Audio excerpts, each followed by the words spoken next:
Let us turn our Bibles to the book of the prophet Jeremiah, to chapter 17. ഈ പകൽ വേളയിൽ നമ്മുടെ വേദപുസ്തകം യിരെമ്യാ പ്രവചനം 17-ാം അധ്യായത്തിലേക്ക് തുറക്കാം. இந்த காலை நேரத்திலே நம்முடைய வேதாகமத்தை எரேமியாவின் தீர்க்கதரிசன புத்தகம் 17-ஆம் அதிகாரத்துக்கு நேராக திருப்புவோம்.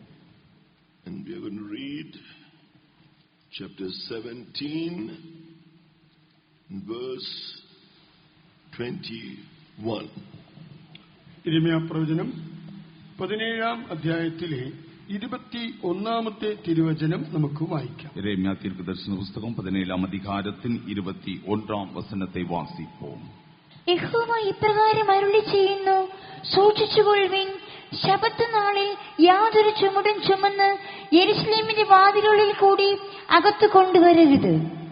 நீங்கள் ஓய்வு நாளில் சுமைகளை எடுத்து அவைகளை எருசலேமின் வாசல்களுக்குள் கொண்டு வராதபடிக்கும், ஓய்வு நாளில் உங்கள் வீடுகளிலிருந்து சுமையை வெளியே கொண்டு போகாதபடிக்கும், ஒரு வேலையும் செய்யாதபடிக்கும் உங்கள் ஆத்மாக்களுக்காக எச்சரிக்கையாயிருந்து நான் உங்கள் பிதாக்களுக்கு கட்டளையிட்டபடி ஓய்வு நாளை பரிசுத்தமாக்குங்கள் என்று கர்த்தர் சொல்லுகிறார். Thus said the Lord, take heed to yourselves and bear no burden on the Sabbath day, nor bring it in by the gates of Jerusalem. So before we listen to the word of God this morning, I thank you all for all your prayers.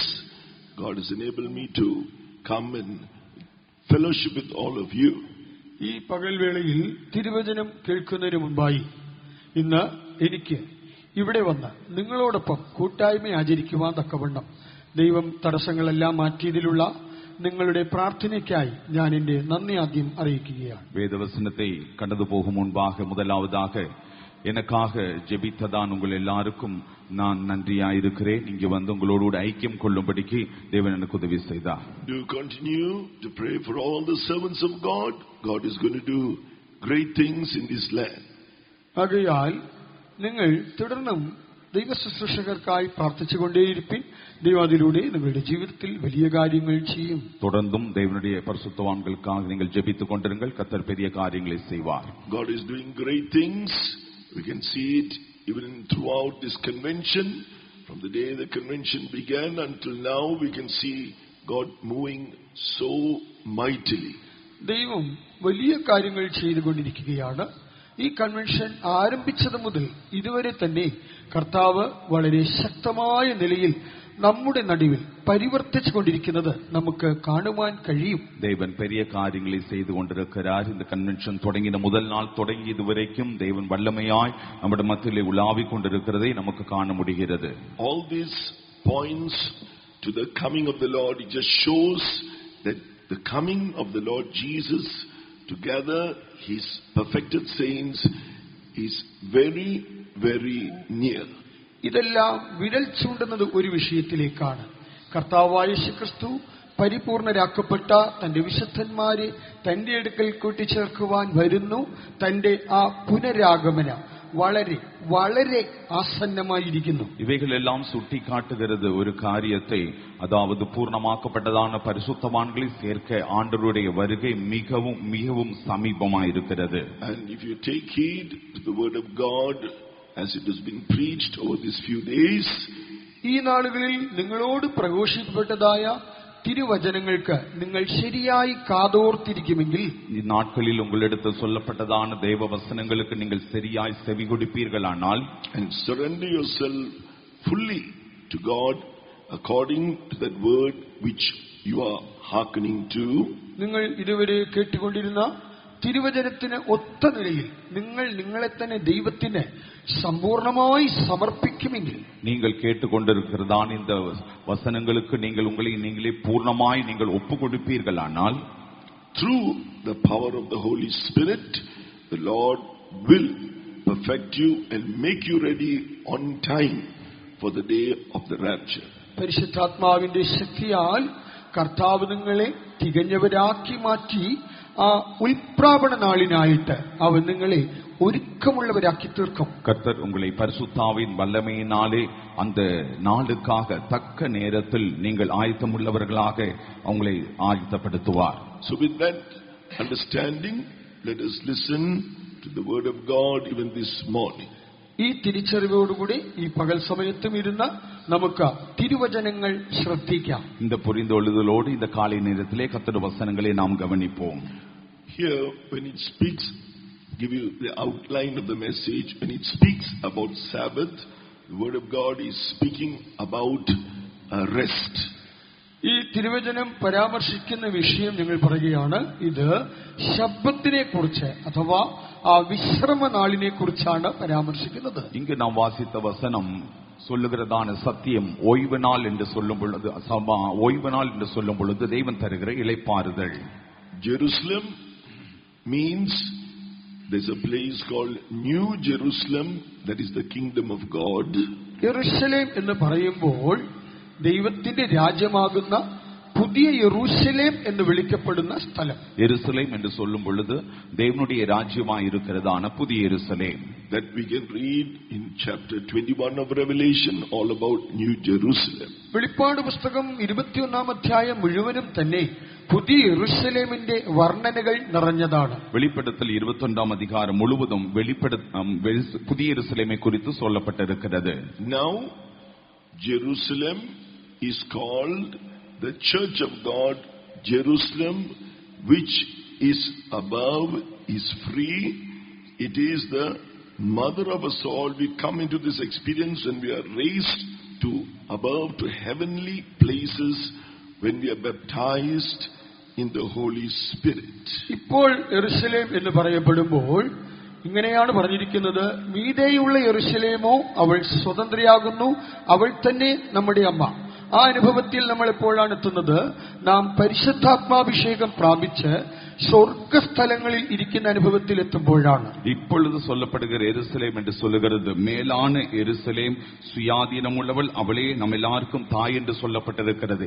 இந்த அனுபவத்தை பரிசுத்தாவின் அபிஷேகம் பெறும் பொழுது நாம் பெற்றுக்கொள்கிறோம். Just for your reference, we won't read it, but it is in Galatians chapter 4 verse 26. ഗലാത്യർ 4-ാം അധ്യായം 26-ാം വാക്യമാണ് അത് ആധാരമായി പറയുന്നത്. ഇപ്പോൾ നമ്മൾ വായിക്കുന്നു. ഗലാത്യർ 4-ാം അധികാരം 26-ാം വചനത്തിൽ அப்படி വാസിக்கிறோம். So let us see from the scripture how we can grow in this rest step by step till one day we shall be able to enter through the gates into the eternal city of New Jerusalem. ആകയാൽ തിരുവെഴുത്തുകളിൽ നിന്ന് നമ്മൾ ഇപ്പോൾ പഠിക്കാൻ പോകുന്നത് നാം എങ്ങനെ ഘട്ടം ഘട്ടമായി ഈ വിശ്രാമം പ്രാപിച്ച് അതിൽ വളർന്ന് ഒരു നാളിൽ ആ പുതിയ യെരൂശലേമിന്റെ വാതിലുകൾക്കകത്തുകൂടെ കടന്ന് ആ നിത്യവിശ്രാമത്തിൽ എങ്ങനെ എത്തിച്ചേരുമെന്ന്. இப்பொழுது நாம் படிக்க போகிறது எவ்விதமாக இந்த இளைப்பாறுதலை படிப்படியாக நாம் பெற்று கடைசியாக நித்திய எருசலேமுக்குள்ளே, புதிய எருசலேமுக்குள்ளே வாசல்கள் மூலமாய் சென்று நித்திய இளைப்பாறுதலை பெற்றுக் கொள்ளுகிற அனுபவம். Keeping the Sabbath, to observe the Sabbath, to keep the Sabbath was one of the commandments among the 10 commandments that God gave the Israelites. ശബ്ബത്ത് ആചരിക്കുന്നതും ശബ്ബത്തിന്റെ കൽപ്പനകൾ അനുസരിക്കുക എന്നുമുള്ളത് ദൈവം ഇസ്രായേൽ മക്കൾക്ക് നൽകിയ 10 കൽപ്പനകളിൽ ഒരു കൽപ്പനയാണ്. ஓய்வு நாளை ஆசரிக்க வேண்டும் என்று சொல்லுகிறது இஸ்ரவேல் ஜனங்களுக்கு ஆண்டவர் தந்ததான 10 கற்பனைகளில் ஒன்றாயிருக்கிறது. We read of that in Deuteronomy, the 5th chapter. ആവർത്തന പുസ്തകത്തിൽ 5-ാം അധ്യായത്തിൽ നമുക്ക് ആ ഭാഗം കാണാം. ഉപാകമം 5-ാം അധികാരത്തിൽ നമുക്ക് அதை பார்க்க முடியும். You read along with me from chapter 5 verse 12 to 15. Here it says in verse 12, keep the Sabbath day to sanctify it, as the Lord thy God hath commanded thee. 5-ാം അധ്യായം 12 മുതൽ 15 വരെയാണ് ഇപ്പോൾ ഞാൻ വായിക്കുമ്പോൾ നിങ്ങൾക്ക് എന്നോട് ചേർന്ന് തന്നെ അത് വായിക്കാവുന്നതാണ്. ഇപ്പോൾ 12-ാം വാക്യം. നിന്റെ ദൈവമായ യഹോവ നിന്നോട് കൽപ്പിച്ചതുപോലെ ശബ്ബത്ത് നാൾ ശുദ്ധീകരിച്ച് ആചരിക്കാം. உபாகமம் 5ஆம் அதிகாரம் 12 முதல் 15 வரை வசனங்கள். இப்பொழுது நான் அந்த 12ஆம் வசனத்தை வாசிக்கும்போது நீங்கள் என்னோடு கூட சேர்ந்து வாசிக்கலாம். உன் தேவனாய கர்த்தர் உனக்கு கட்டளையிட்டபடியே ஓய்வு நாளை பரிசுத்தமாய் ஆசரிப்பாயாக. Verse 13, 6 days thou shalt labor and do all thy work. Verse 14, but the 7th day is the Sabbath of the Lord thy God. In it thou shalt not do any work, thou, nor thy son, nor thy daughter, nor thy manservant, nor thy maidservant, nor thine ox, nor thine ass, nor any of thy cattle, nor thy stranger that is within thy gates, that thy manservant and thy maidservant may rest as well as thou. 13-ാം വാക്യം, 6 ദിവസം അധ്വാനിച്ച് നിന്റെ വേലയൊക്കെയും ചെയ്യുക. 14-ാം വചനം, 7-ാം ദിവസമോ നിന്റെ ദൈവമായ യഹോവയുടെ ശബ്ബത്താകുന്നു. അന്ന് നീയും നിന്റെ മകനും മകളും നിന്റെ വേലക്കാരനും വേലക്കാരത്തിയും നിന്റെ കാളയും കഴുതയും നിനക്കുള്ള യാതൊരു നാൽക്കാലിയും നിന്റെ പടിവാതിലുകൾക്കകത്തുള്ള അന്യനും ഒരു വേലയും ചെയ്യരുത്. നിന്റെ വേലക്കാരനും വേലക്കാരത്തിയും നിന്നെപ്പോലെ സ്വസ്ഥമായിരിക്കേണ്ടതിന് തന്നെ. 13ஆம் வசனம், 6 நாளும் நீ வேலை செய்து உன் கிரியைகளை எல்லாம் நடப்பிப்பாயாக. 14ஆம் வசனம், 7ஆம் நாளோ உன் தேவனாய கர்த்தருடைய ஓய்வு நாள். அதிலே நீயாகிலும் உன் குமாரனாகிலும் உன் குமார்த்தியானாலும் உன் வேலைக்காரனானாலும் உன் வேலைக்காரியானாலும் உன் எருதானாலும் உன் கழுதையானாலும் உனக்கு இருக்கிற மற்றெந்த மிருக ஜீவனானாலும் உன் வாசல்களில் இருக்கிற அந்நியனானாலும் யாதொரு வேலையும் செய்ய வேண்டாம். நீ இளைப்பாறுவது போல உன் வேலைக்காரனும் உன் வேலைக்காரியும் இளைப்பாற வேண்டும். So here, what was the reason God asked him to observe the Sabbath? He said you had no rest when you were slaves and in bondage under the burdens in Egypt. That is what is mentioned in verse 15. But now I have given you that rest. Therefore you have to observe this rest. എന്തുകൊണ്ടാണ് ഈ ശബ്ബത്ത് അഥവാ വിശ്രമനാൾ ആചരിക്കണമെന്ന് ദൈവം കൽപ്പിക്കുന്നത്? നിങ്ങൾ മിസ്രയീമിന്റെ ബന്ധനത്തിൽ ദാസ്യത്തിൽ ആയിരിക്കുന്നിടത്തോളം നിങ്ങൾക്കൊരിക്കലും സ്വസ്ഥത ഉണ്ടാകുന്നില്ല. അതുകൊണ്ടാണ് ദൈവം പറയുന്നത് 15-ാം വാക്യത്തിൽ, ഇപ്പോൾ ആ മിസ്രയീം ദേശത്തിന്റെ അടിമത്തത്തിൽ നിന്ന് ഞാൻ നിങ്ങളെ വിടുവിച്ചിരിക്കുന്നു, അതുകൊണ്ട് നിങ്ങൾ ഈ ശബ്ബത്ത് ആചരിക്കണം. எதற்காக இந்த ஓய்வு நாளை ஆசரிக்க வேண்டும் என்று ஆண்டவர் சொல்லுகிறார்? எகிப்து இருந்ததான நாட்களில் உங்களுக்கு இளைப்பாறுதல் இல்லை, நீங்கள் சுமை சுமக்கிறவர்களாய் அடிமைத்தனத்தில் காணப்பட்டீர்கள். ஆனபடினால் 15ஆம் வசனத்தில் வாசிக்கிறது போல எகிப்திலிருந்து விடுதலையாய் வந்தபடினால் நீங்கள் இப்பொழுது அந்த இளைப்பாறுதலை அனுபவியுங்கள். So when you read that what's mentioned in the book of Exodus, which we heard both on the first night, on the third night of this convention, പുറപ്പാട് പുസ്തകത്തിൽ നിന്ന് നമ്മൾ അത് വായിച്ചു കേട്ടു. ഈ കൺവെൻഷന്റെ ബുധനാഴ്ചത്തെ രാത്രിയിലും അതുപോലെ തന്നെ 3ാമത്തെ രാത്രിയിലും ഇത് നമ്മൾ വായിച്ചു കേൾക്കുകയുണ്ടായി. யாத்ராம புஸ்தகத்தில் இதை குறித்து நாம் பார்க்கிறோம். இந்த கன்வென்ஷனுடைய 1ஆம் நாளிலும் 3ஆம் நாளிலும் இந்த காரியத்தை நாம் கேட்டிருக்கிறோம்.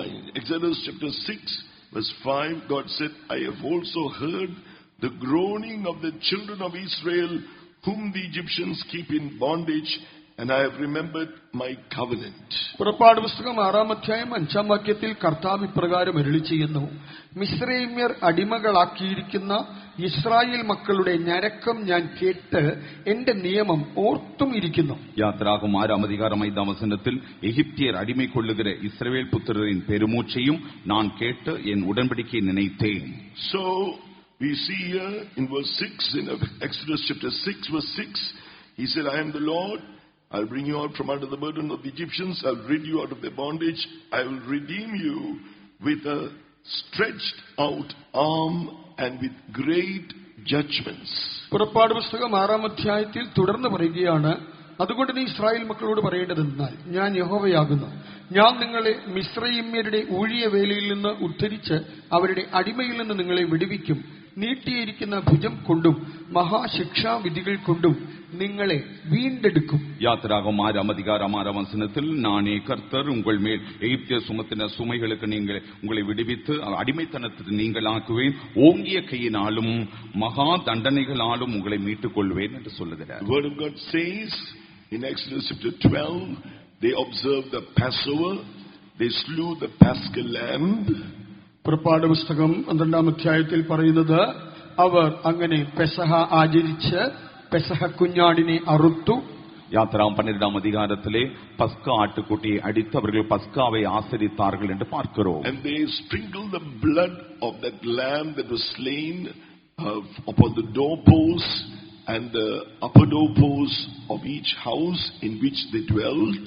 അറുക്കപ്പെട്ട പെസഹ കുഞ്ഞാടിന്റെ രക്തം അവർ പാർത്തിരുന്ന ഓരോ വീടിന്റെയും കട്ടിളക്കാലിലും കുറുമ്പടിയിലും അവർ തളിക്കുകയുണ്ടായി. பஸ்காட்டின் ரத்தத்தை எடுத்து அவர்கள் தங்கியிருந்ததான வீடுகள் வீட்டு வாசல் நிலைக்கால்கள் ரெண்டிலும் நிலையின் மேல் சட்டத்திலும் தெளித்தார்கள். Then God said he would redeem them. He brought them out of the land of Egypt.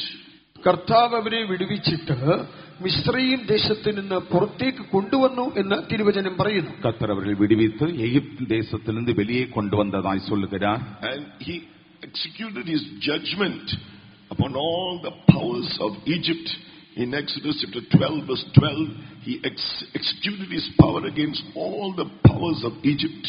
അതേസമയം താൻ മിസ്രയീമിലുള്ള എല്ലാ അധികാര ശക്തികളുടെ മേലും ന്യായവിധി നടത്തി. അത് പുറപ്പാട് പുസ്തകം 12-ാം അധ്യായം 12-ാം വാക്യത്തിൽ കാണുമ്പോൾ മിസ്രയീമിലുള്ള സകല ദുഷ്ടശക്തികളുടെ മേലും ന്യായവിധി നടത്തുന്നു. யாத்திராகம் 12:12 காணும் பொழுது அந்த எகிப்தின் சகல வல்லமைகள் மேலும் ஆண்டவர் நியாய தீர்ப்பை செலுத்தினார் என்று பார்க்கிறோம். When he spoke in Exodus chapter 6 verse 5, he said, I am the Lord, I have all power in heaven and earth. He did it to show he was and he is and he will be the Lord.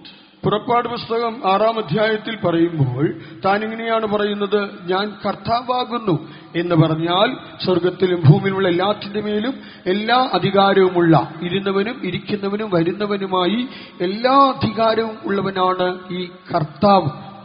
யாத்திராகம் 6ஆம் அதிகாரத்தில் சொல்லும் பொழுது நானே கர்த்தர் என்று சொல்லுகிறார். அவர் வானத்திலும் பூமியிலும் அதிகாரம் உள்ளவராயிருக்கிறார். அந்த அதிகாரத்தை தான் இங்கு அவர் வெளிப்படுத்தினார். Stretched out arm. The lamb is a type or shadow of the Lord Jesus Christ who died for our sins on the cross. നീട്ടിയ ഭുജം എന്ന് പറയുമ്പോൾ ആ പെസഹ കുഞ്ഞാട്, ആ അറുക്കപ്പെട്ട കുഞ്ഞാട് കർത്താവായ യേശുക്രിസ്തുവാണ്. അവൻ നമുക്ക് വേണ്ടി ക്രൂശിക്കപ്പെട്ട് മരിച്ചു. ஓங்கிய கை என்று சொல்லும் பொழுது அடிக்கப்பட்டதான பஸ்கா ஆட்டுக்குட்டி அது ஆண்டவராய் இயேசு கிறிஸ்துவுக்கு நிழலாட்டமாய் காணப்படுகிறார். அவர்தான் நமக்காய் அடிக்கப்பட்டார்.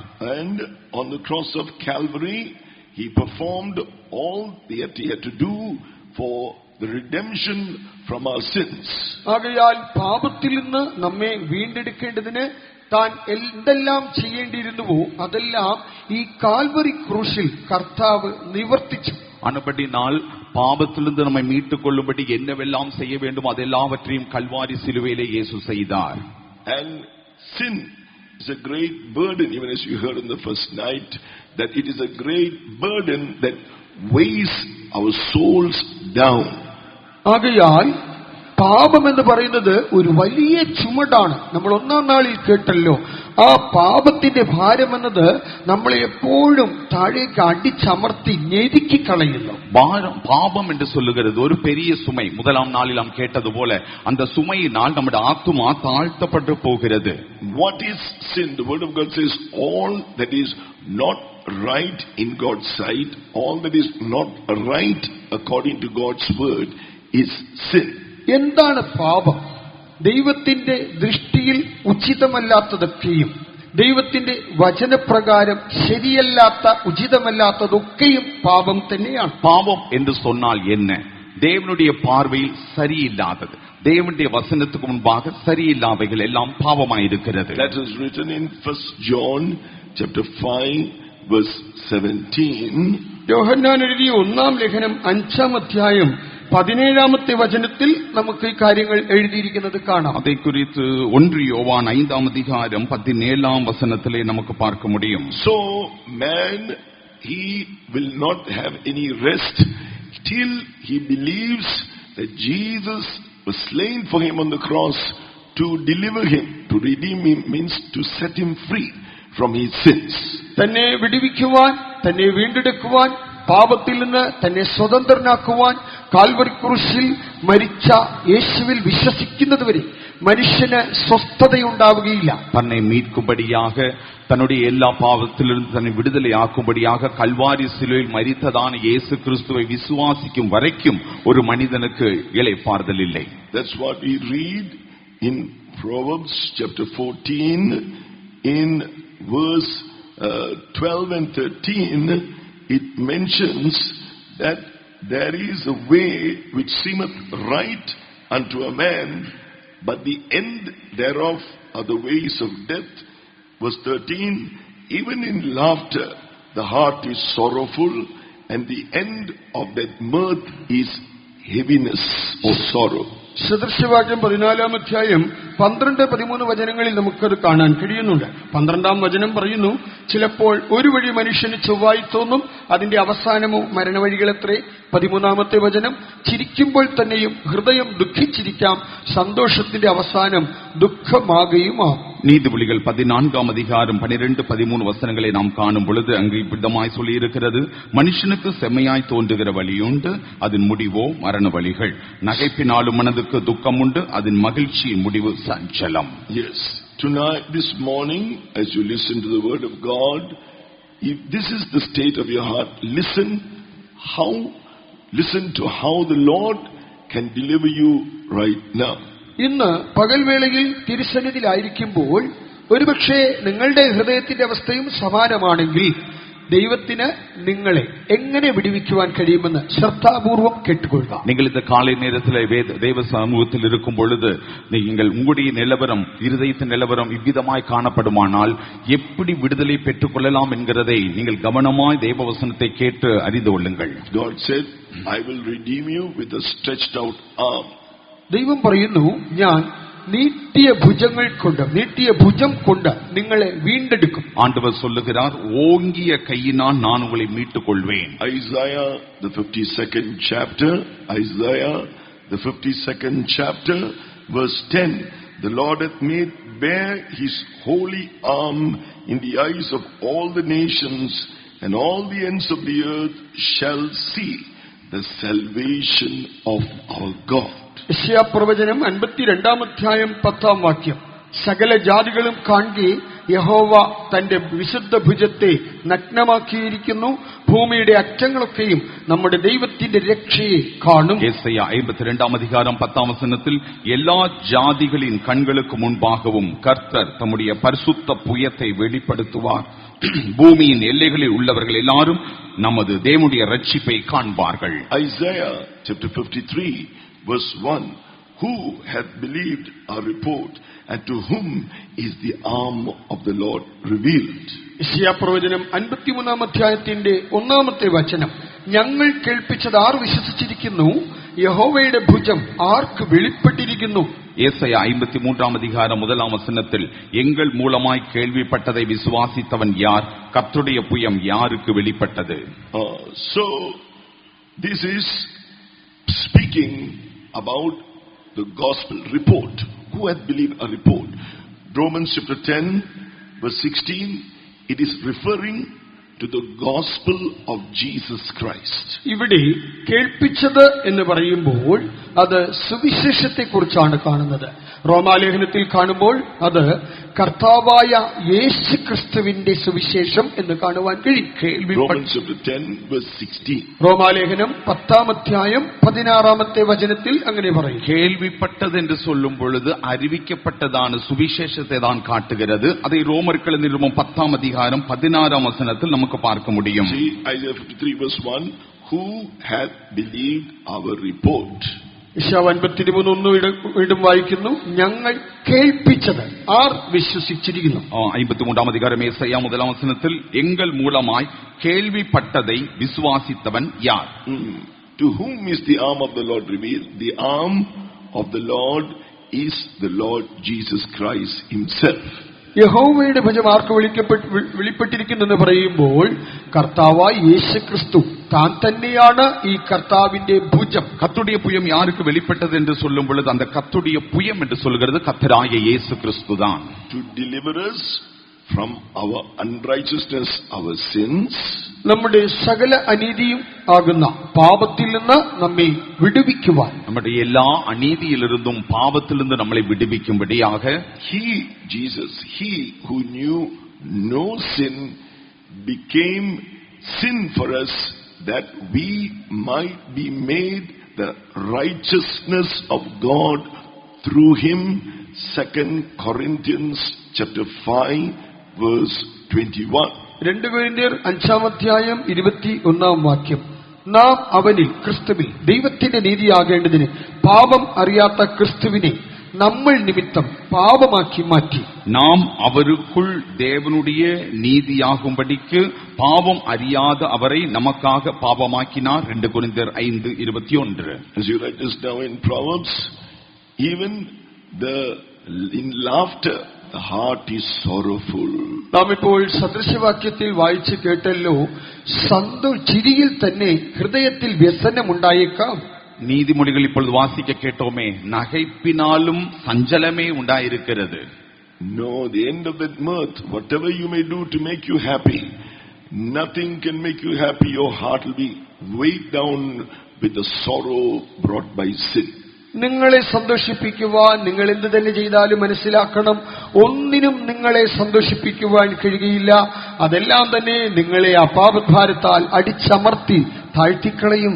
நீங்கள் சந்தோஷப்படும்படியாக என்ன வேண்டுமானாலும் செய்யலாம், ஆனால் அதன் முடிவாக அந்த பாவத்தின் பாரத்தினால் நீங்கள் தாழ்த்தப்பட்டு தான் போகிறீர்கள். This morning we declare to you, Jesus is the arm of the Lord is going to save you right now. If you believe, He became sin for you, which means though He was the sinless Son of God who came in this human body, ആകയാൽ ഇന്ന് ഞങ്ങൾ നിങ്ങളോട് പ്രസ്താവിക്കുന്നതെന്നാൽ, പാപം അറിയാത്തവനായ ക്രിസ്തു അഥവാ അവൻ ദൈവപുത്രനായിരുന്നിട്ടും അവൻ ഈ പാപശരീരത്തിൽ വെളിപ്പെട്ടവൻ, അവൻ നിങ്ങളെ വിടുവിക്കുവാൻ ശക്തനാണ്.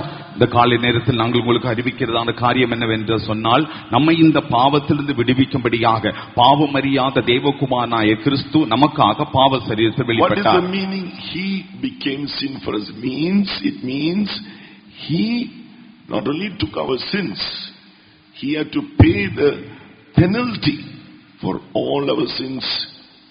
God's wrath which would come upon you and me came upon the Lord Jesus Christ on the cross. നമുക്കായി അവൻ പാപമായി എന്ന് പറയുമ്പോൾ അർത്ഥമെന്താണ്? അവൻ നമ്മുടെ പാപങ്ങളെല്ലാം തന്റെ മേൽ ഏറ്റെടുത്തത് മാത്രമല്ല, നമുക്ക് നമ്മുടെ പാപത്തിന്റെ ശിക്ഷയായി വരേണ്ടിയിരുന്ന പിഴ, ആ നിത്യശിക്ഷാവിധി, ആ ദൈവക്രോധം അവൻ കാൽവരി ക്രൂശിൽ തന്റെ മേൽ ഏറ്റെടുക്കുകയാണ് ഉണ്ടായത്. நமக்காக பாவமாக்கினார் என்று சொல்லும் பொழுது அதனுடைய பொருள் என்னவென்று சொன்னால், நம்முடைய பாவங்களை எல்லாம் அவர் சுமந்தது மாத்திரமல்ல, பாவத்தின் நிமித்தமாய் உங்களுக்கும் எனக்கும் மேல் வர வேண்டியதான தண்டனையை, அதாவது தேவ கோபாக்கினியை அவர் தாமே கல்வாரி சிலுவையிலே தன் சரீரத்தில் மேல் ஏற்றுக்கொண்டார். He faced it for you and I, and therefore today all that we have to do is admit, Lord, I am a sinner. It's for me, a sinner. You suffered so much and bore the penalty for my sins. I ask you pardon for all the sins which I committed. Forgive me, cleanse me in your blood. I accept you as my Lord and Savior. ആകയാൽ കർത്താവ് ഇതെല്ലാം നേരിട്ടതുകൊണ്ട് നാം ദൈവത്തോട് പറയേണ്ടതെന്നാൽ, കർത്താവേ, ഞാൻ എത്രമാത്രം പാപിയായിരുന്നു, എന്നാൽ അതിൽ നിന്ന് എന്നെ വിടുവിക്കേണ്ടതിന് അങ്ങ് ഇത്രമാത്രം ഘോരമായ യാതനകളെല്ലാം സഹിച്ച് കാൽവരി ക്രൂശിൽ എനിക്കായി മരിച്ചുവല്ലോ. ആകയാൽ ദയവായി എന്റെ പാപങ്ങളെല്ലാം എന്നോട് അങ്ങ് ക്ഷമിക്കണമേ.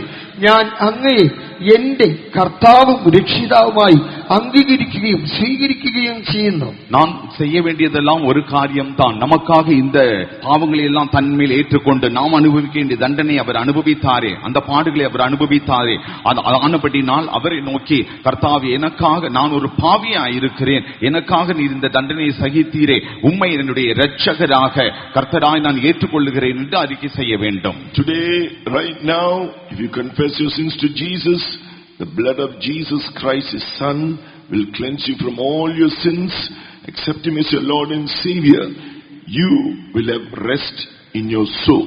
ഇന്ന് നിങ്ങൾ നിങ്ങളുടെ പാപങ്ങളെ പറയുന്നെങ്കിൽ അവന്റെ പുത്രനായ യേശുക്രിസ്തുവിന്റെ രക്തം സകല അനീതിയും പോക്കി നിങ്ങളെ ശുദ്ധീകരിക്കുകയും നിങ്ങളുടെ ആത്മാവിൽ നിങ്ങൾ യഥാർത്ഥമായ ആ വിശ്രാമം അനുഭവിക്കുകയും ചെയ്യും. இன்று உங்களுடைய பாவங்களை எல்லாம் நீங்கள் அறிக்கை செய்வீர்கள், ஆனால் நம்முடைய குமாரனாகிய இயேசு கிறிஸ்துவின் ரத்தம் சகல பாவங்களை நீக்கி உங்களை சுத்திகரிக்கும், உங்கள் ஆத்துமாவிலே இளைப்பாறுதலை பெறலாம். It's not only sin that makes us to be without rest, but also there is another sin.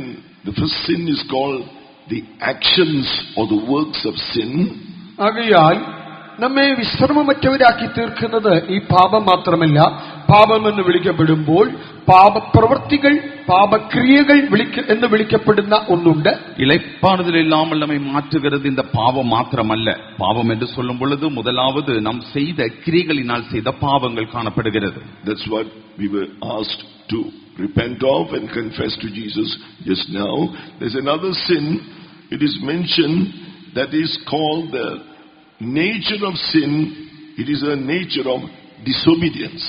ആകയാൽ അതുകൊണ്ടാണ് ഞങ്ങളിപ്പോൾ പറഞ്ഞത്, നിങ്ങൾ നിങ്ങളുടെ പാപങ്ങളെ ചൊല്ലി മാനസാന്തരപ്പെട്ട് അത് കർത്താവിനോട് ഏറ്റുപറയണമെന്ന്.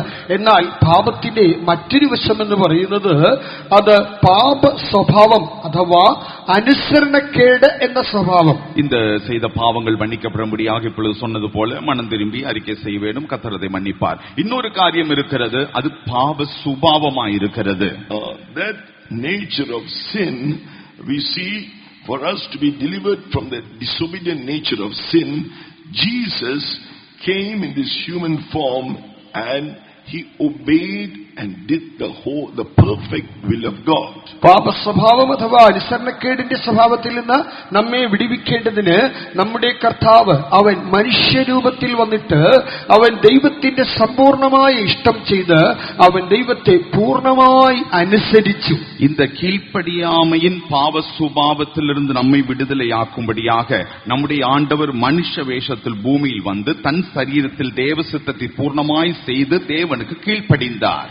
So through that sacrifice of Jesus on the cross of Calvary, as He perfected the will of God, there He did everything to judge this disobedient nature.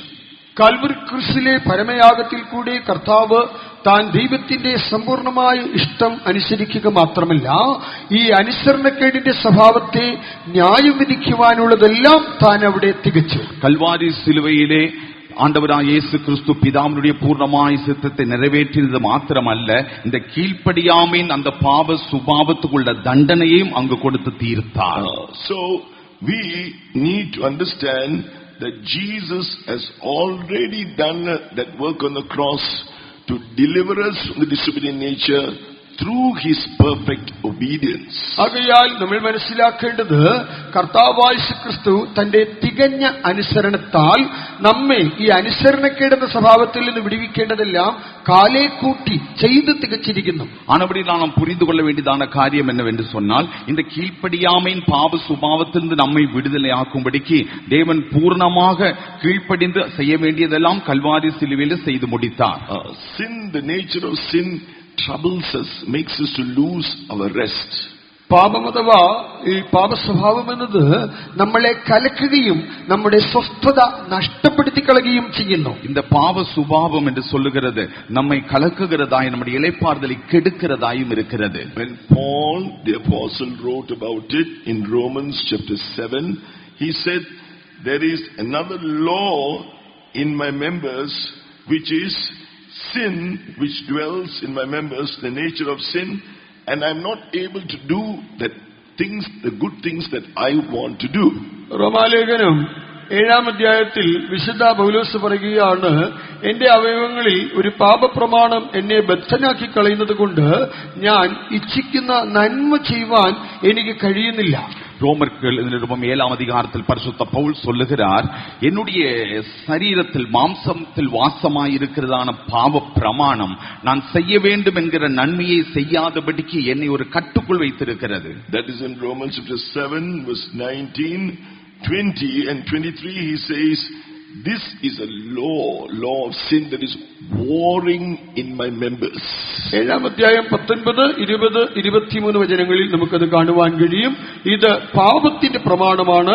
ഇത് എന്റെ അവയവങ്ങളിൽ പോരാടിക്കൊണ്ടിരിക്കുന്നു, യുദ്ധം ചെയ്തുകൊണ്ടിരിക്കുന്നു. ரோமர் 7-ம் அதிகாரம் 19, 20, 23 வசனங்கள் இவைகளை நாம் பார்க்கிறோம். ஒரு பாவ பிரமாணம் சரீரத்தில் போராடி கொண்டிருக்கிறது என்று சொல்லுகிறார். He obeyed unto the death of the cross and judged this disobedient nature. Not only he judged Satan on the cross, he judged this disobedient nature too.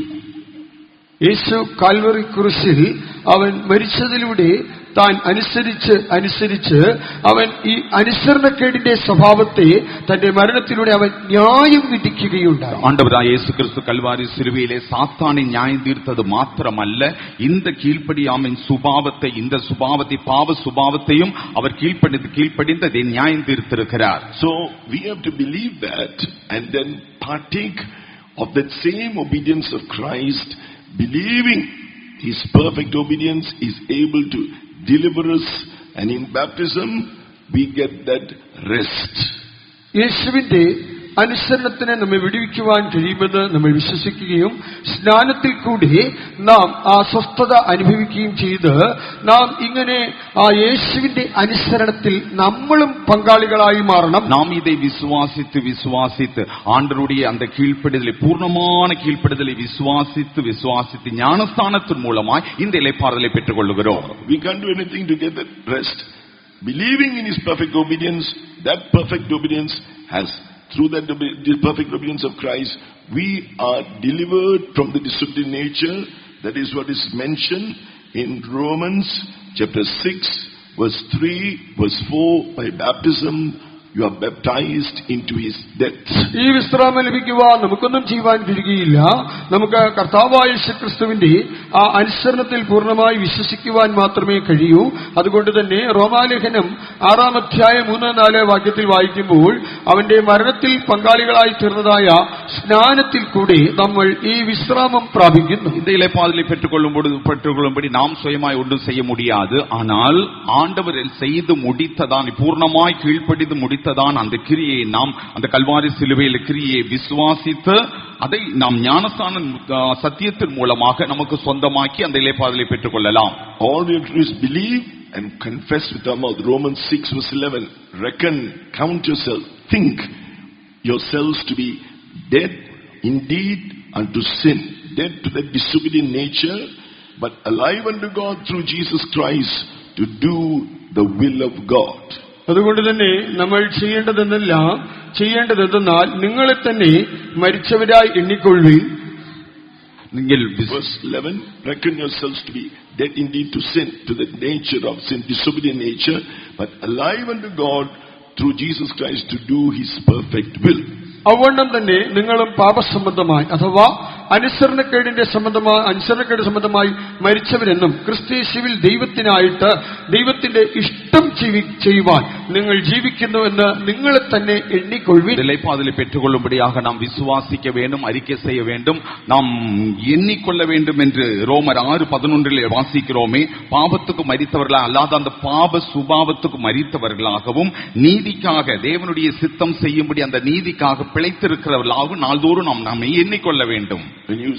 When I say I am dead indeed to sin, the disobedient nature, when the devil tempts us to disobey God's word, ആകയാൽ ഞാൻ പാപസംബന്ധമായി അനുസരണക്കേടിന് സംബന്ധമായി മരിച്ചവനെന്ന് ഞാൻ എണ്ണുമ്പോൾ ദൈവവചനത്തിന് വിരുദ്ധമായി അനുസരണക്കേട് കാണിക്കുവാൻ എന്നെ പ്രലോഭിപ്പിക്കുന്നതായ ആ സാത്താൻ, நான் பாவத்துக்கு மரித்தேன் என்று நான் எண்ணிக்கொள்ளும் பொழுது, நான் சொல்லும் பொழுது என்னை தேவ சித்தத்துக்கு விரோதமாய் செய்யும்படி தூண்டுகிறதான் அந்த சாத்தான். According to Romans chapter 6 verse 7, he then frees you from that nature of sin. It will have no power over you. റോമാലേഖനം 6-ാം അധ്യായത്തിൽ നമ്മൾ വായിക്കുമ്പോൾ അവൻ നിങ്ങളെ ആ അനുസരണക്കേടിന്റെ സ്വഭാവത്തിൽ നിന്ന് വിടുവിക്കുന്നു. 7-ാം വചനം, ഇത് മുതൽ അവന് നിങ്ങളുടെ മേൽ ഒരു അധികാരവുമില്ല. ரோமர்களுக்கு எழுதின 6-ம் அதிகாரம் 7-ம் வசனத்தின்படி அந்த பாவ சுபாவம், கீழ்ப்படியாமை சுபாவத்துக்கு பூர்ணமாக நீங்களாக்கி தேவன் விடுதலையாக்குகிறார். When you say I am dead, what does it mean? you are freed from that nature of disobedience. Romans chapter 6 verse 7. മരിച്ചവൻ എന്ന് പറയുമ്പോൾ എന്താണ്? നിങ്ങൾ പൂർണ്ണമായും ആ അനുസരണക്കേടാകുന്ന പാപ സ്വഭാവത്തിൽ നിന്ന് പൂർണ്ണമായും മുക്തരായിരിക്കുന്നു. റോമാലേഖനം 6:7. மரித்தவன் என்று சொல்லும் பொழுது நீங்கள் அந்த பாவ சுபாவத்திலிருந்து பூர்ணமான விடுதலை பெற்றிருக்கிறீர்கள். அதுதான் ரோமர் 6:7 வாசிக்கிறோம். We also read in Matthew chapter 11 verse 29, take his yoke, do the will of God.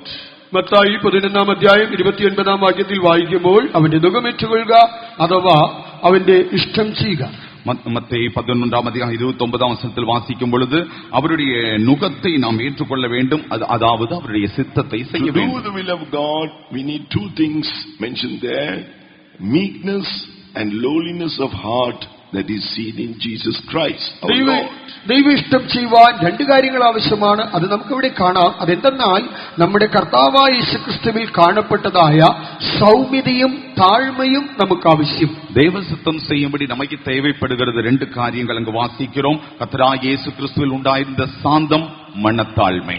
We read about the Lord Jesus Christ, Hebrews chapter 5, here in verse 8, though he was a son, he was obedient, yet he learned obedience by the things which he suffered.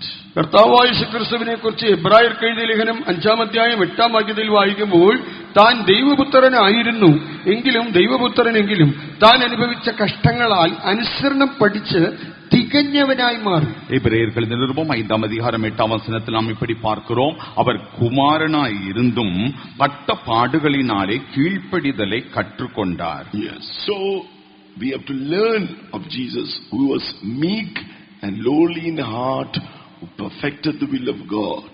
ആകയാൽ സൗമ്യതയും താഴ്മയുമുള്ളവനായി ദൈവത്തിന്റെ സമ്പൂർണ്ണ ഇഷ്ടം ചെയ്തവനായ ആ യേശുവിൽ നിന്ന് നമ്മൾ പഠിക്കേണ്ടവരാകും. அந்த இயேசு கிறிஸ்துவுடைய சாந்தத்தையும் அந்த தாழ்மையும் நாம் படித்து இப்படி நாம் தேவ சித்தம் செய்கிறவர்களாய் இருக்க வேண்டும். Lowliness of heart, one meaning is esteeming others better than ourselves. മനത്താഴ്മയ്ക്ക് നൽകാവുന്ന ഒരു According to അർത്ഥം Philippians chapter 2 and in verse 3. മനത്താഴ്മയ്ക്ക് നൽകാവുന്ന ഒരു അർത്ഥം അത് ഫിലിപ്പ് ലേഖനം 2:3 കാണാം. ഓരോരുത്തൻ മറ്റുള്ളവനെ തന്നേക്കാൾ ശ്രേഷ്ഠൻ എന്ന് എണ്ണിക്കൊള്ളേണം. மனத்தாழ்மைக்கு கொடுக்கப்படுகிற அர்த்தத்தில் ஒன்று, ஒவ்வொருவனும்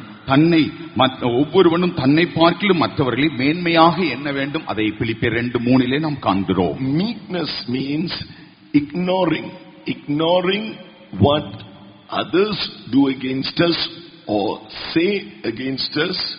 As it says about Jesus, he was blind as the servant of the Lord, deaf as the messenger of God, and he was dumb. He did not open his mouth.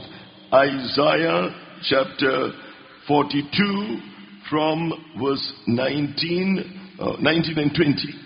സൗമ്യത എന്ന് പറയുമ്പോൾ മറ്റുള്ളവർ നമുക്ക് വിരോധമായി പ്രവർത്തിച്ചതും മറ്റുള്ളവർ നമുക്ക് വിരോധമായി സംസാരിച്ചതും നമ്മൾ അവഗണിക്കുക. അഥവാ തന്റെ ദാസൻ കുരുടനാകുന്നു, തന്റെ ദൂതൻ ചെകിടനാകുന്നു. യെശയ്യാപ്രവചനം 43:19 വാക്യത്തിൽ നമുക്കത് കാണുവാൻ കഴിയുന്നുണ്ട്. சாந்தம் என்று சொல்லும் பொழுது மற்றவர்கள் நமக்கு விரோதமாய் செய்த காரியத்தை எடுத்துக்கொள்ளாமல் அதை தள்ளிவிடுவது, மற்றவர்கள் நமக்கு எதிரே பேசின காரியத்தை ஒரு காரியமாய் எடுத்து விடாமல் அதை அப்படியே விட்டு விடுவது.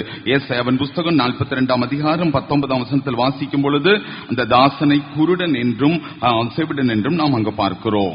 So we read, when Jesus was on the cross, there was one more scripture in the Psalms that he had to fulfill that. He said, I thirst. Yeshu Calvary ക്രൂശിലാകുമ്പോൾ നിവൃത്തിയാകാതെ അവശേഷിച്ചിരുന്ന ഒരു തിരുവെഴുത്തുണ്ടായിരുന്നു. അത് സങ്കീർത്തന ഭാഗത്തിലാണ്. അത് ഇപ്രകാരമാണ്, എനിക്ക് ദാഹിക്കുന്നു. இயேசு கிறிஸ்து கல்வாரியிலே செய்து முடிக்கப்படாத ஒரு காரியம் மீதம் இருந்தது. அந்த காரியத்தை குறித்து சங்கீதத்தில் இப்படி நாம் வாசிக்கிறோம், நான் தாகமாயிருக்கிறேன். The Lord Jesus, he with great difficulty uttered those verses while he was hanging on those two nails struck into his hands and the nails struck into his feet. To breathe, he had to lift himself up with those nails piercing his hands and his feet. Lift it, take a deep breath, and then breathe out, speak the word. Take another deep breath and speak out. All for you and I to be delivered from our disobedient nature. കർത്താവായ യേശുക്രിസ്തു ഈ വാക്കുകൾ ഉച്ചരിച്ചത് അത് വലിയ പ്രയാസത്തോടു കൂടിയാണ്. തന്റെ കൈകൾ ഉയർത്തി ആ ക്രൂശിൽ ആണികൾ തറച്ച് അത് അതിനോട് ചേർത്ത് വെച്ചിരുന്നു. തന്റെ കാലുകൾ ആ ക്രൂശിൽ ആണികൾ അടിച്ച് ചേർത്ത് വെച്ചിരുന്നു. അങ്ങനെയെങ്കിൽ ഈ വാക്കുകൾ ഉച്ചരിക്കുവാൻ താൻ തന്റെ ശരീരത്തെ മേലോട്ട് ഉയർത്തി താൻ ശ്വാസം ഇങ്ങനെ വലിച്ചെടുത്ത് ഒരു വാക്കുച്ചരിക്കുന്നു, വീണ്ടും ശ്വാസം വലിച്ചെടുത്ത് വളരെ പ്രയാസപ്പെട്ട് അടുത്ത വാക്കുച്ചരിക്കുന്നു. എന്തിനാണ് ഇത്രയും കഷ്ടപ്പെട്ടത് ചെയ്തത്? എന്നെയും നിങ്ങളെയും ഈ അനുസരണക്കേടത്തെ സ്വഭാവത്തിൽ നിന്ന് പൂർണ്ണമായി വിടുവിക്കുവാൻ വേണ്ടിയാണ്. கர்த்தராகிய இயேசு கிறிஸ்து கல்வாரி சிலுவையிலே இரு கைகள் ஆணிகள் கடாவப்பட்டிருக்க, கால்கள் ஆணிகள் கடாவப்பட்டிருக்க, இந்த வார்த்தைகளை எல்லாம் சொல்லும்படிக்கு அவர் பெருமூச்சு விட்டு ஹிருதயத்தின் ஆழத்திலிருந்து எடுத்து ஒரு வார்த்தைகளை சொல்லக்கூடியவராயிருந்தார். ஏன் இந்த கஷ்டங்கள், ஏன் இந்த பாடுகள்? நாம் அந்த கீழ்ப்படியாமையின் சுபாவ பாவத்திலிருந்து விடுதலை பெற்றுக் கொள்ளும்படியாகத்தான் இதை செய்தார். He was bruised for our iniquities because we walked in our own will. When we choose to disobey God's word today after taking the truth of baptism, dear children of God, servants of God, you are bruising Jesus once again. അവൻ തകർക്കപ്പെട്ടു. കാരണം എന്താണ്? നാം എല്ലാവരും സ്വന്തം ഇഷ്ടം ചെയ്ത് നാം താന്താന്റെ വഴിക്ക് തിരിഞ്ഞവരാണ്. ആകയാൽ ദൈവപൈതലേ, നിങ്ങൾ സ്നാനപ്പെട്ടതിന് ശേഷമായിട്ട് നിങ്ങൾ അനുസരണക്കേട് കാണിച്ച് താന്താങ്ങളുടെ ഇഷ്ടം ചെയ്താൽ നിങ്ങൾ മനസ്സിലാക്കണം, നിങ്ങൾ അവനെ തകർക്കുകയാണ്. நமக்காக அவர் நொறுக்கப்பட்டார். காரணம், நாம் அவரவருடைய வழிகளில் போய் கொண்டிருக்கிறோம்.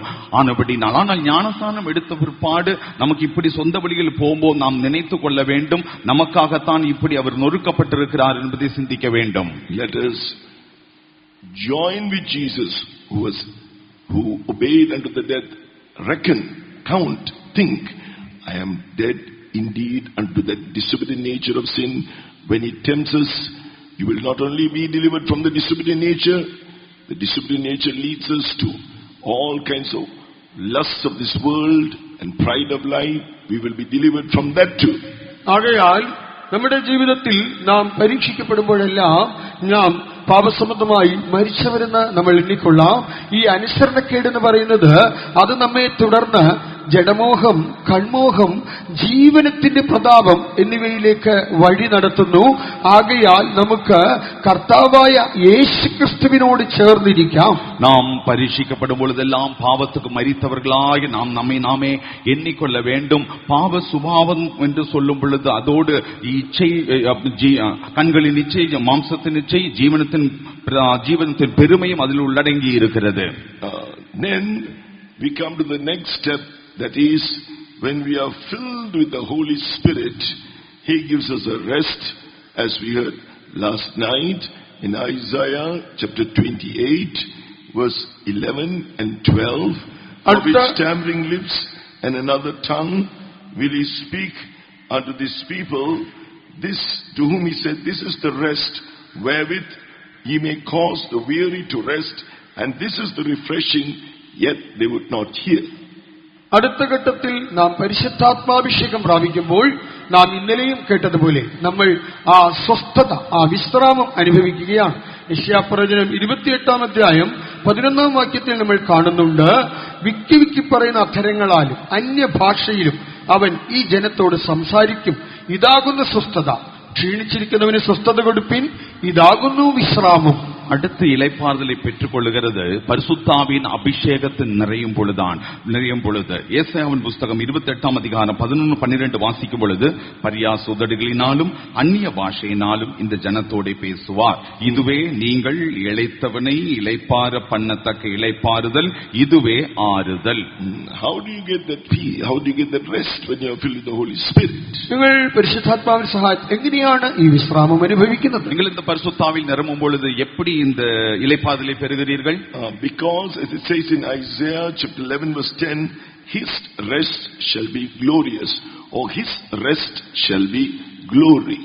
യശയ്യാപ്രവചനം 11-ാം അധ്യായത്തിൽ നമ്മൾ കാണുന്നുണ്ട്, അവന്റെ വിശ്രാമസ്ഥലം അഥവാ അവന്റെ വിശ്രമം അത് மகத்துவமுள்ளதாയിരിக்கும். எப்படி நாம் இதை பெற்றுக்கொள்கிறோம் என்று சொன்னால் ஏசாயா 11:10 வாசிக்கிறோம், அவருடைய தாபர ஸ்தலம் மகிமையாய் இருக்கும். When we are filled with the Holy Spirit, His glory fills our life. The love of God is shed abroad in our hearts according to Romans chapter 5 verse 5. നാം പരിശുദ്ധാത്മാവിനെ പ്രാപിക്കുമ്പോൾ അവന്റെ വിശ്രാമം നമ്മുടെ ഉള്ളത്തെ നിറയ്ക്കുന്നു. റോമാലേഖനം 5-ാം അധ്യായം 5-ാം വാക്യപ്രകാരം ദൈവത്തിന്റെ സ്നേഹം പരിശുദ്ധാത്മാവിനാൽ നമ്മുടെ ഹൃദയത്തിലേക്കും പകരപ്പെടുന്നു. നാം അഭിഷേകത്തിൽ നിറങ്ങും பொழுது அவருடைய மகிமை நம்மை நிரப்புகிறது. அவருடைய அன்பு நம்மை நிரப்புகிறது என்று ரோமர் 5:5 வாசிக்கிறோம். அவ்விதமாக அந்த இளைப்பாறுதலை நாம் பெறுகிறோம். So when you speak in tongues, the love of God fills you. All the fleshly characteristics have no room to work in your life. Carnal love and other strange love have no room to work in your life. നാം പരിശുദ്ധാത്മാവിനെ പ്രാപിച്ചതിന്റെ ഭാഷ പറയുമ്പോൾ ദൈവത്തിന്റെ സ്നേഹം നമ്മുടെ ഹൃദയത്തെ നിറയ്ക്കുന്നത് കൊണ്ട് ഇനി ജഡീകമായ മാംസനിബദ്ധമായ മോഹങ്ങൾക്ക് നമ്മുടെ ഹൃദയത്തിൽ ഒട്ടും ഇടമില്ലാതെ പോകുന്നു. സ്നേഹം നമ്മുടെ ഉള്ളത്തെ നിറയ്ക്കുന്നത് കൊണ്ട്. പരിശുദ്ധാത്മാവിനാൽ നിറയുമ്പോൾ ദൈവത്തിന്റെ അൻപ് നമ്മുടെ ഉള്ളത്തെ നിറപ്പുகிறபடினால் மற்ற அன்புகள் மாம்ச அன்புகள் அந்நிய அன்புகளுக்கு இருதயத்தில் இடமில்லாமல் போகிறது. When you are filled with the Holy Spirit, Jesus said, you will know that I am in my Father, you in me, I in you. The Father, Son and Holy Spirit comes to dwell in us according to John chapter 14 verse 20. കർത്താവായതിനെ കുറിച്ച് പറയുകയാണ്, നിങ്ങൾ പരിശുദ്ധാത്മാവിനെ പ്രാപിക്കുമ്പോൾ ഞാൻ നിങ്ങളിലും നിങ്ങൾ എന്നിലുമെന്ന്. അഥവാ നാം പരിശുദ്ധാത്മാവിനെ പ്രാപിക്കുമ്പോൾ പിതാവും പുത്രനും പരിശുദ്ധാത്മാവും നമ്മുടെ ഉള്ളിൽ വരുന്നു. യോഹന്നാന്റെ സുവിശേഷം 20-ാമത്തെ വചനത്തിൽ നമുക്കത് കാണുവാൻ കഴിയും. പരിശുദ്ധാവിൻ അഭിഷേകത്താൽ നിറപ്പപ്പെടും பொழுது பெரும் பொழுது கர்த்தர் நமக்குள் வருகிறார். யோவான் 14:20 வாசிக்கும் பொழுது, நான் என் பிதாவிலும் நீங்கள் என்னிலும் நான் உங்களும் இருக்கிறது அந்நாளில் நீங்கள் அறிவீர்கள். திரித்துவ தேவன் நமக்குள் வந்து வாசம் பண்ணுகிறார். So give room to the love of God. Repent of any other love that tries to work in you, the carnal nature. Then He will fill you with His love, and through His Spirit He will fill you with His divine nature. ആകയാൽ നിങ്ങൾ ദൈവസ്നേഹത്താൽ നിറയുവിൻ. ഏതെങ്കിലും അന്യമായ ജഡികമായ സ്നേഹം നിങ്ങളുടെ ഉള്ളത്തിൽ ഉണ്ടെങ്കിൽ നിങ്ങൾ അതിനെ ചൊല്ലി അനുദപിച്ച് അത് ഏറ്റുപറഞ്ഞ് ഉപേക്ഷിക്കുവിൻ. അപ്പോൾ ഈ ദിവ്യമായ സ്നേഹം അത് നിങ്ങളുടെ ഉള്ളിൽ നിറഞ്ഞ് നിങ്ങൾക്ക് ആ ദൈവികമായ വിശ്രാമം നൽകും. நீங்கள் தேவனுடைய அன்பினால் நிரப்பப்படுங்கள். இதற்கு எதிராக ஏதாகிலும் அந்நிய அன்புகள் உள்ள இருக்குமானால் மனஸ்தாபப்பட்டு அறிக்கை செய்து விட்டுவிடுங்கள். அப்பொழுது ஆண்டவருடைய அன்பினால் நிறைத்து அந்த திவ்யமான ஆண்டவருடைய அன்பினால் உங்களுடைய இதயத்தை நிரப்புவார். So we heard just now from Jeremiah chapter 17 verse 21, take heed to yourselves and bear no burden on the Sabbath day, nor bring it by the gates of Jerusalem. യിരെമ്യാ പ്രവചനം 17:21 വായിച്ചു, സൂക്ഷിച്ചുകൊള്ളുവിൻ, ശബ്ബത്ത് നാളിൽ യാതൊരു ചുമടും ചുമന്ന് യെരൂശലേമിന്റെ വാതിലുകളിൽ കൂടി നിങ്ങൾ അകത്ത് കൊണ്ടുവരരുത്. எரேமியா 17:21 நாம் வாசிக்கிறோம், நீங்கள் ஓய்வு நாளில் சுமைகளை எடுத்து அவைகளை எருசலேமின் வாசல்களுக்குள் கொண்டு வராதபடிக்கு நீங்கள் உங்களை காத்துக் கொள்ளுங்கள், எச்சரிக்கையாயிருங்கள். The gates of Jerusalem, gates speak of praise. According to Isaiah chapter 60 verse 18, gates speaks of praise. യെരൂശലേമിന്റെ വാതിലുകൾ എന്ന് പറയുമ്പോൾ നമ്മൾ യെശയ്യാ പ്രവചനത്തിൽ വായിക്കുമ്പോൾ ആ യെരൂശലേമിന്റെ വാതിലുകൾ എന്ന് പറയുന്നത് അത് സ്തുതിയാണ്. வாசல்கள் என்று சொல்லும் பொழுது ஏசாயா எடுத்து சொல்லுகிறது போல அதை துதியை வெளிப்படுத்துகிறது. Isaiah chapter 60 verse 18. Then in Isaiah chapter 61 verse 3 it says, to appoint unto them that mourn in Zion, to give unto them beauty for ashes, the oil of joy for mourning, the garment of praise for the spirit of heaviness. യെശയ്യാവിന്റെ 60:18 സ്തുതി വാതിലുകളാകുന്നത്. 61:3 വായിക്കുമ്പോൾ, സിയോനിലെ ദുഃഖിതന്മാർക്ക് വെണ്ണീറിന് പകരം അലങ്കാരമാലയും ദുഃഖത്തിന് പകരം ആനന്ദ തൈലവും വിഷണ്ണ മനസ്സിന് പകരം സ്തുതി എന്ന മേലാടയും കൊടുപ്പാനും അവൻ എന്നെ അയച്ചിരിക്കുന്നു. எஸ்ஐயா 60:18 தான் வாசல்களை துதி என்று வாசிக்கிறோம். 61ஆம் அதிகாரத்தில் 3ஆம் வசனத்திலே சீயோனிலே துயரப்பட்டவர்களை சீர்படுத்தும், அவர்கள் சாம்பலுக்கு பதிலாக சிங்காரத்தையும், துயரத்துக்கு பதிலாக ஆனந்த தைலத்தையும், ஒடுங்கின ஆவிக்கு பதிலாக துதியின் ஆவியை உடையை கொடுக்கவும் அவர் என்னை அனுப்பினார். The spirit of heaviness will weigh us down, we will lose our rest. ആകയാൽ വിഷണ്ണ മനസ്സെന്ന് പറയുന്നത് നമ്മുടെ സ്വസ്ഥത നഷ്ടപ്പെടുമാറ് അത് നമ്മെ ഭാരത്താൽ ഞെരുക്കുന്നു. ஒடுங்கின ஆவி என்று சொல்லுகிறது நம்முடைய இளைப்பாறுதலை கெடுத்து போடும்படியாக பாரத்தினால் நம்மை நெருக்குகிறது. We also heard in the first night, take it that your hearts don't be overburdened with the cares of this life. According to Luke chapter 21 verse 34. ഒന്നാം രാത്രിയിൽ നമ്മൾ കേട്ടു ലൂക്കോസ് 21:34, നിങ്ങളുടെ ഹൃദയം അതിഭക്ഷണത്താലും ഉപജീവന ചിന്തകളാലും അത് ഭാരപ്പെട്ട് ഞെരുക്കപ്പെട്ടു പോകുവാൻ ഇടയാകരുത്. முதலாம் நாளில் நாம் கேட்டோமே, உங்களுடைய இருதயமானது லௌகீக கவலைகளினாலே பாரமடியாதபடிக்கு நீங்கள் உங்களை காத்துக்கொள்ளுங்கள். Jesus says, for that watch and pray always. കർത്താവ് അതിനുവേണ്ടി നമുക്ക് പറഞ്ഞു തന്നത് സദാകാലവും ഉണർന്നും പ്രാർത്ഥിച്ചും കൊണ്ടിരിപ്പിൻ. அதற்காக நாம் விழித்திருந்து ஜெபிக்க வேண்டும் என்று கர்த்தர் சொன்னார். So we must have a prayer like the Lord Jesus Christ. കർത്താവിനുള്ളതിന് സമാനമായ ഒരു പ്രാർത്ഥനാ ജീവിതം നമുക്കും ഉണ്ടായിരിക്കണം. கர்த்தராகிய இயேசு கிறிஸ்துவுக்கு இருந்தது போல ஒரு ஜெப வாழ்க்கை நமக்கும் இருக்க வேண்டும். Before he went to Calvary, he said that heaviness also can speak of sorrow. He said, my heart is exceeding sorrowful unto death. കർത്താവ് watch and pray with me. കർത്താവ് കാൽവറിയിലെ മരണത്തിന് മുൻപായിട്ട് താൻ ആ വലിയ ദുഃഖവും ഭാരവും അനുഭവിച്ചു. അതുകൊണ്ടാണ് കർത്താവ് പറയുന്നത്, എന്റെ ഉള്ളം മരണവേദന പോലെ അതിദുഃഖിതമായിരിക്കുന്നു, ആകയാൽ ഇവിടെ എന്നോടുകൂടി ഉണർന്ന് പ്രാർത്ഥിപ്പിൻ. கர்த்தர் கல்வாரிக்கு போகும் முன்பாக இப்படி சொன்னான், என் இருதயமானது மரணத்துக்கு எதுவான மிகு துக்கமாய் இருக்கிறது என்று சொன்னார். ஆனபடி நான் விழித்திருந்து ஜெபிக்கும்படி கேட்டுக்கொண்டார். First, speaking about the cares of this life. ഒന്നാമത് ഈ ലോകത്തിന്റെ ചിന്ത ഭാരം എന്ന് പറയും. ஒன்று, இந்த உலகத்துக்குரிய லௌகீகமான கவலைகள். Laid upon the Lord with prayer, supplication and thanksgiving. And it says in Philippians chapter 4 verse 6 and 7, the peace of God that passes all understanding will keep your hearts and minds through Christ Jesus. Or Christ Jesus will keep your hearts and minds with the peace that passes all understanding.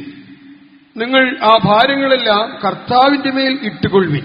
Philippi ലേഖനം 4-ാം അധ്യായം 6-ാം വാക്യത്തിൽ വായിക്കുമ്പോൾ, ഒന്നിനെക്കുറിച്ച് നിങ്ങൾ വിചാരപ്പെടരുത്, എല്ലാറ്റിലും പ്രാർത്ഥനയാലും അപേക്ഷയാലും നിങ്ങളുടെ ആവശ്യങ്ങൾ സ്തോത്രത്തോടുകൂടി ദൈവത്തോട് അറിയിക്കുകയത്രേ വേണ്ടത്. എങ്കിൽ സകല ബുദ്ധിയെയും കവിയുന്ന ദൈവ സമാധാനം നിങ്ങളുടെ ഹൃദയങ്ങളെയും നിലവുകളെയും ക്രിസ്തുയേശുവിങ്കൽ കാക്കും. இந்த லௌகீக பாரங்களை எல்லாம் ஜெபத்திலே ஆண்டவரிடத்தில் நாம் தெரிவிக்க வேண்டும். அதை குறித்து தான் பிலிப்பியர்கள் நிருபம் 4-ாம் அதிகாரம் 6-ஆம் 7-ஆம் வசனத்தில் வாசிக்கும் பொழுது, நீங்கள் ஒன்றுக்கும் கவலைப்படாமல் எல்லாவற்றையும் குறித்து உங்கள் விண்ணப்பங்களையும் ஸ்தோத்திரத்தோடு கூடி ஜெபத்தினாலும் வேண்டுதலினாலும் தேவனுக்கு தெரியப்படுத்துங்கள். அப்பொழுது எல்லா புத்திக்கும் மேலான தேவ சமாதானம் உங்கள் இருதயங்களையும் உங்கள் சிந்தனைகளையும் கிறிஸ்து இயேசுவுக்குள்ளாக காத்துக்கொள்ளும். Another weight is the trials, the griefs, the sorrows we go through. അടുത്ത ഭാരം എന്ന് പറയുന്നത് നമ്മൾ കടന്നു പോകുന്നതായ പരീക്ഷകളും പരിശോധനകളും പ്രയാസങ്ങളും ആകുന്നു. அடுத்து நமக்கு வருகிற வாரம் என்று சொல்லுகிறது, நம்ம கடந்து போகிறதான சோதனைகள், வேதனைகள், துக்கங்கள். According to 1 Peter chapter 1 verse 6, we are in heaviness through manifold temptations. We are in heaviness or going through sorrow, grief, through manifold trials. 1 പത്രോസ് 1-ാം അധ്യായം 6-ാം വാക്യത്തിൽ വായിക്കുമ്പോൾ, നാനാ പരീക്ഷകളാൽ ദുഃഖിച്ച് ഭാരപ്പെടേണ്ടി വരുന്നു, പലവിധമായ പരിശോധനകളാൽ ഭാരപ്പെട്ട് ദുഃഖിക്കേണ്ടി വരുന്നു. 1 பேதுரு 1-ாம் அதிகாரம் 6-ஆம் வசனத்திலே பலவிதமான சோதனைகளாலே நாம் பாரப்பட்டு துக்கப்படுகிறதாக வருகிறது. So that's what Jesus our Lord said in Mark chapter 14 verse 33 and 34. He said, my soul is exceeding sorrowful unto death. He said, tarry here and watch. അതുകൊണ്ടാണ് മർക്കോസിന്റെ സുവിശേഷം 14-ാം അധ്യായം 33-34 തിരുവചനങ്ങളിൽ കർത്താവ് പറയുന്നത്, എന്റെ ഉള്ളം മരണവേദന പോലെ അതിദുഃഖിതമായിരിക്കുന്നു, ഇവിടെ പാർത്ത് എന്നോടുകൂടി ഉണർന്നിരിപ്പി. ஆனபடினால்தான் மார்க்கு சுவிசேஷம் 14ஆம் அதிகாரம் 33-34 வாசிக்கும் பொழுது, என் ஆத்துமா மரணத்துக்கு ஏதுவான துக்கம் கொண்டிருக்கிறது, இங்கே தங்கி விழித்திருந்து ஜெபியுங்கள் என்றார். When he says sorrowful, he speaks of the trials that he had to go through. അവിടെ ദുഃഖത്തിന്റെ നിറവെന്ന് പറയുമ്പോൾ താൻ ഇപ്പോൾ കടന്നു പോകേണ്ടി വരുന്ന ആ പരിശോധനകളെ കുറിച്ചാണ്. அந்த துக்கம் என்று சொல்லுகிறது அவர் கடந்து போகிறதான அந்த பரீட்சைகளை குறித்து. No sorrow was in his heart for the joy. Hebrews chapter 12 verse 1 and 2. For the joy that was set before him, the Father, he endured the sufferings of the cross. He never had the sorrow that man has. ആകയാൽ കർത്താവിന്റെ ഹൃദയത്തിൽ ഈ ദുഃഖമില്ല. ഇബ്രായ ലേഖനത്തിൽ വായിക്കുമ്പോൾ തന്റെ മുൻപിൽ വെച്ചിരുന്ന ആ സന്തോഷത്തെ അവൻ ഓർത്തുകൊണ്ടിരുന്നു. ആകയാൽ തന്റെ ഹൃദയത്തിൽ ആ ദുഃഖം ഒരിക്കലും ഉണ്ടായിരുന്നില്ല. ஆண்டவருக்கு துக்கம் இல்லை, மனுஷனுக்கு இருக்கிறது போல துக்கம் ஆண்டவருக்கு இல்லை. எபிரேயர் 12:2 என்ன வாசிக்கிறோம்? தமக்கு முன்பாக வைக்கப்பட்டதான சந்தோஷத்தின் பொருட்டு என்று நாம் வாசிக்கிறோமே. The Father, his joy was in the Father. തന്റെ സന്തോഷമെല്ലാം ആ പിതാവിലായിരുന്നു. പിതാവ് തന്റെ മുൻപിൽ ഉണ്ടായിരുന്നു. തன்னுடைய சந்தோஷம் எல்லாம் பிதாவில் இருந்தது. I have set the Lord always before me. It's written about the Lord Jesus. The Father was always before him. കർത്താവായ യേശുവിനെ കുറിച്ച് ഇങ്ങനെയാണ് പറയുന്നത്, ഞാൻ കർത്താവിനെ എന്റെ മുൻപാകെ എപ്പോഴും വെച്ചിരിക്കുന്നു. അഥവാ നമ്മുടെ യേശുനാഥന്റെ മുൻപാകെ എപ്പോഴും തന്റെ പിതാവ് ഉണ്ടായിരുന്നു. அவர் எப்பொழுது பிதாவை தனக்கு முன்பாக வைத்திருந்தால், ஆனபடினால் தான் அவரை குறித்து எழுதியிருக்கிறது, கர்த்தரை நான் எப்பொழுது எனக்கு முன்பாக வைத்திருக்கிறேன். This is speaking about the trial he had to face. He had to take our sin. The Son of God, the sinless Son of God, was going to hang on the cross like a sinner. ആകയാൽ ഇവിടെ പറഞ്ഞിരിക്കുന്ന ഭാരം എന്ന് പറയുന്നത് താൻ കടന്നു പോകേണ്ടി വന്നതായ ആ പരിശോധനകളെ കുറിച്ചാണ്. പാപരഹിതനായ ദൈവപുത്രൻ നമ്മുടെ പാപങ്ങളെല്ലാം തന്റെ മേൽ ഏറ്റെടുത്തുകൊണ്ട് ആ കാൽവറി ക്രൂശിൽ അവൻ ഇവിടെ തൂക്കപ്പെടേണ്ടതായി വരുന്നു. இங்கே சொல்லப்பட்டிருக்கிற துக்கம் என்று சொல்லுகிறது அவர் கடந்து போகிறதான அந்த சோதனையை காட்டுகிறது. பாவம் இல்லாத தேவகுமாரன் நம்முடைய பாவங்களை எல்லாம் சுமந்தவராக அவர் கல்வாரியில் கடந்து செல்ல வேண்டியதாக இருந்தது. Luke chapter 22 and verse 43 and 44, we see an angel of God came down and strengthened him. ലൂക്കോസ് 22:43-44 വചനങ്ങൾ വായിക്കുമ്പോൾ ഒരു ദൈവദൂതൻ സ്വർഗത്തിൽ നിന്ന് തന്നെ ശക്തിപ്പെടുത്തുവാൻ പ്രത്യക്ഷനായി. ലൂക്കാ 22-ാം അധികാരം 43-44 വചനങ്ങളെ വാസിക്കും പൊழுது വാനത്തിലിருந்து വന്ന ഒരു ദൂതൻ തോന്റി അവരെ ബലപ്പെടുത്തിനാർ. Hebrews chapter 5 verse 7, he offered up prayers and supplications with strong crying and tears unto him that was able to save him from death, and he was heard in that he feared.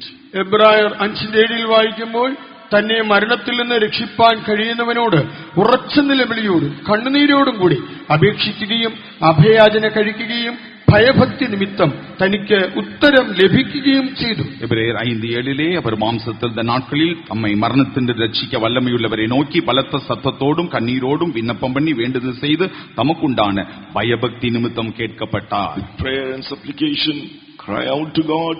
He will strengthen you in the midst of your trials.